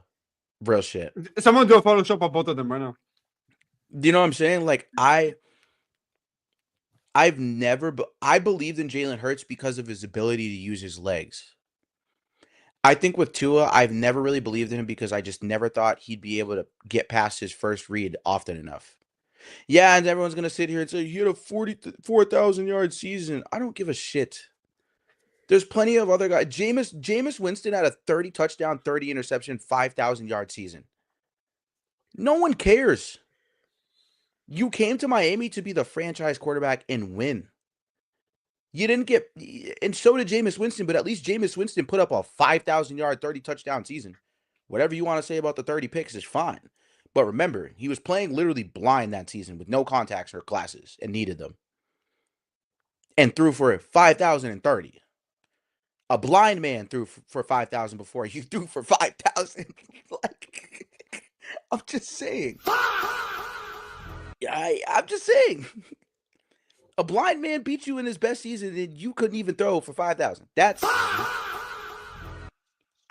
I mean, fuck, man. It's I hate to say I was right about Tua Tagovailoa, but here we are. Here we are. And I don't think he's going to be a Dolphin next year. I think they're going to find a way to do something to get him out of there. You know, and Tyreek's going to be out of there. Tua might be out of there. You know, give Quinn Ewers and Zach Wilson a fighting chance in the offseason. They're gonna get a good pick. I don't know. Scoop up Lenora Sellers. Take Lenora Sellers with your first round pick. You know what? Do the funny and trade Murray for Tua. I don't hate it. I don't. I wouldn't do it, but funny. Then who are you gonna pair with what Jalen Waddle's like? What if he goes though? Yeah, that's why I said I wouldn't do it. But it's funny. They may as well because he's better than Tua. I'll tell you that he's better than Tua. So, yeah, I think it's an interesting situation. But yeah, I mean, what do you guys think? Talk to me. I know Naro, you already went, but we'll see how Quinn Ewers does these last couple of games. I don't know if is Tua not going to play the rest of the year then? Is QB3? QB3. Okay. So yeah, he's like Dunzo. Yeah, so yeah, We'll see how Ewers does the rest of the year, probably. I think they'll probably have to just go ahead and find somebody else as soon as the next season. And I think Tyreek's out of there. I think he wants to win now. I don't think, even if they draft a young quarterback, I don't think he wants to sit there and wait for them to develop him. I think he wants to win now. Exactly. I mean, did you see his reaction when he got injured? Yeah. It was like, oh, blessing in the sky. Yes, I'm done with Tua. Like he doesn't want to be there. He doesn't want to be there. Yeah, nope. And if that happened, if he actually went to Arizona, I guess the benefit for him is he would still be in warm weather. So yeah, yeah. And he'd be in a dome. He don't got to worry about no rain or nothing. In a dome. Yeah. Yep. I didn't even think about that part within there. But I mean, we are here. We are at the end. Thank you guys for sticking through with us. Everybody on Instagram, they're showing mad love. I'm sorry. I can't read the Instagram chat while I'm on here because I'm normally in like the thing, but we had some questions in here. I obviously we can't get through. I don't even know what point of the podcast this was at, but we had at 25 plus in the Instagram at one point. We had on the YouTube there was plenty. We had like 6 or 8 viewers in the YouTube too. On Twitch there was a couple viewers on Twitch. So thank you guys for helping us grow. Shout out to Tyler, Mr. at Bears.wire, and Nero, Mr. What the hell is happening in sports at WTHHS617, and Mr. Ben, the hockey guy, man. You got into football this year. You gotta be proud of him, guys. You gotta be proud of him, Chad. Shout out Ben. He's been following along all year. He'd be killing it on the hockey stuff. You guys go if you guys like hockey, you guys like the Canadians or even just any team. Ben does game day graphics, all types of stuff. I gotta do mine for the. Yep, go follow Ben. Make sure you guys follow him on Instagram at b.dodxy. Make sure you guys follow him. You know what I'm saying? You guys have my Instagram? I'm there. You guys always see me on there. Got some gaming clips to put out this week. Christmas is coming up. We will be taking a 4-day break. I know everybody's going to be busy. For both Christmas and New Year's. So we're going to be off the 24th to the 28th. If somehow we find a way one of those days to recap the Christmas games, we'll try, but don't count on us to do so. We got to spend time with our families and friends. I'm going to be in Boston, so hopefully, I could link up with Nero and a couple other people for Christmas, you know what I'm saying? So I want you guys to definitely tune in, stay tuned. This week, tomorrow is Thursday Night Football, or well, today. It's 1:32 a.m. Eastern time where we're at. So basically, for us, let us hell at this point. Yeah, so basically, long story short, tomorrow, as in Friday, we're gonna try to get into bi-coastal baseball. I gotta talk to the guys, but we got some baseball stuff. I know we said we would do it the last 2 weeks. I just been busy. But I will be around Friday. Saturday, I will not be around. But Sunday, we have Redzone in our Discord. Join the Discord. Link is in bio. Excuse me. Please, when you join the Discord, go to streaming roles or whatever the case may be. Pick your favorite team. Whatever sport you like, whatever you want to follow. We got instant updates, everything, all that type of stuff, final scores. You guys want to go get involved, go pick your academy. We got some academies up in there. We got What the Hell is Happening Sports Academy. We got Ben Academy, Amari Academy. You know what I'm saying? We got all this Spoke B Center Academy for the Bruins. So you guys want to go in there? You guys want to have a good time? And join us to Discord. You guys get some free stuff every single day to watch, whether it's NBA, NHL, NFL, NCAA, which we also Premier League. We're big into Premier League. Any soccer fans out there, please go watch Premier League with us. I normally try and do that every Saturday morning. I probably won't get to it this Saturday morning for you guys because it's like early as shit. Like the earliest games are normally at like 8, 9 in the morning. So I'm normally up. I've seen 7:30. Let me check this week. Yeah, sometimes 7:30. So I'm normally up, but I know on a Saturday, not everyone's up at that hour. So the earliest game this week it's 7:30. Yeah, see, like I'll be up, but you guys won't be up. I also got to go to the studio this weekend, so you guys will see me at the studio. Trying to do more stuff on Twitch, trying to get more involved. But yeah, make sure you guys go check out What the Hell is Happening in Sports. Make sure you guys go check out Bears.wire. Make sure you guys go check out Ben on Instagram, please. And like I said, we are doing this every week, and playoffs is going to be different because Saturday games too. So it's going to be our schedule is going to be a little weird for like the playoffs and stuff. And also, I will be going somewhere special in February. I can't announce it yet because I signed an NDA, but the guys know where I'm going. in February and January and a couple other places. So I will be traveling a lot next year. But February, I got something special for Bay State Media. Something really special. It's gonna be a special vlog. It's gonna be a special moment. So I definitely want you guys to keep tuning in. Definitely send it to your friends. Do whatever you gotta do. But we gotta get out of here. Thank you guys for spending 3 hours and 45 minutes with us as per usual. Every either Tuesday or Wednesday at this point, up until the playoffs, because there will be no more Red Zone after week 17 or 18, I should say. Still there use will be on no the 17th game schedule, huh?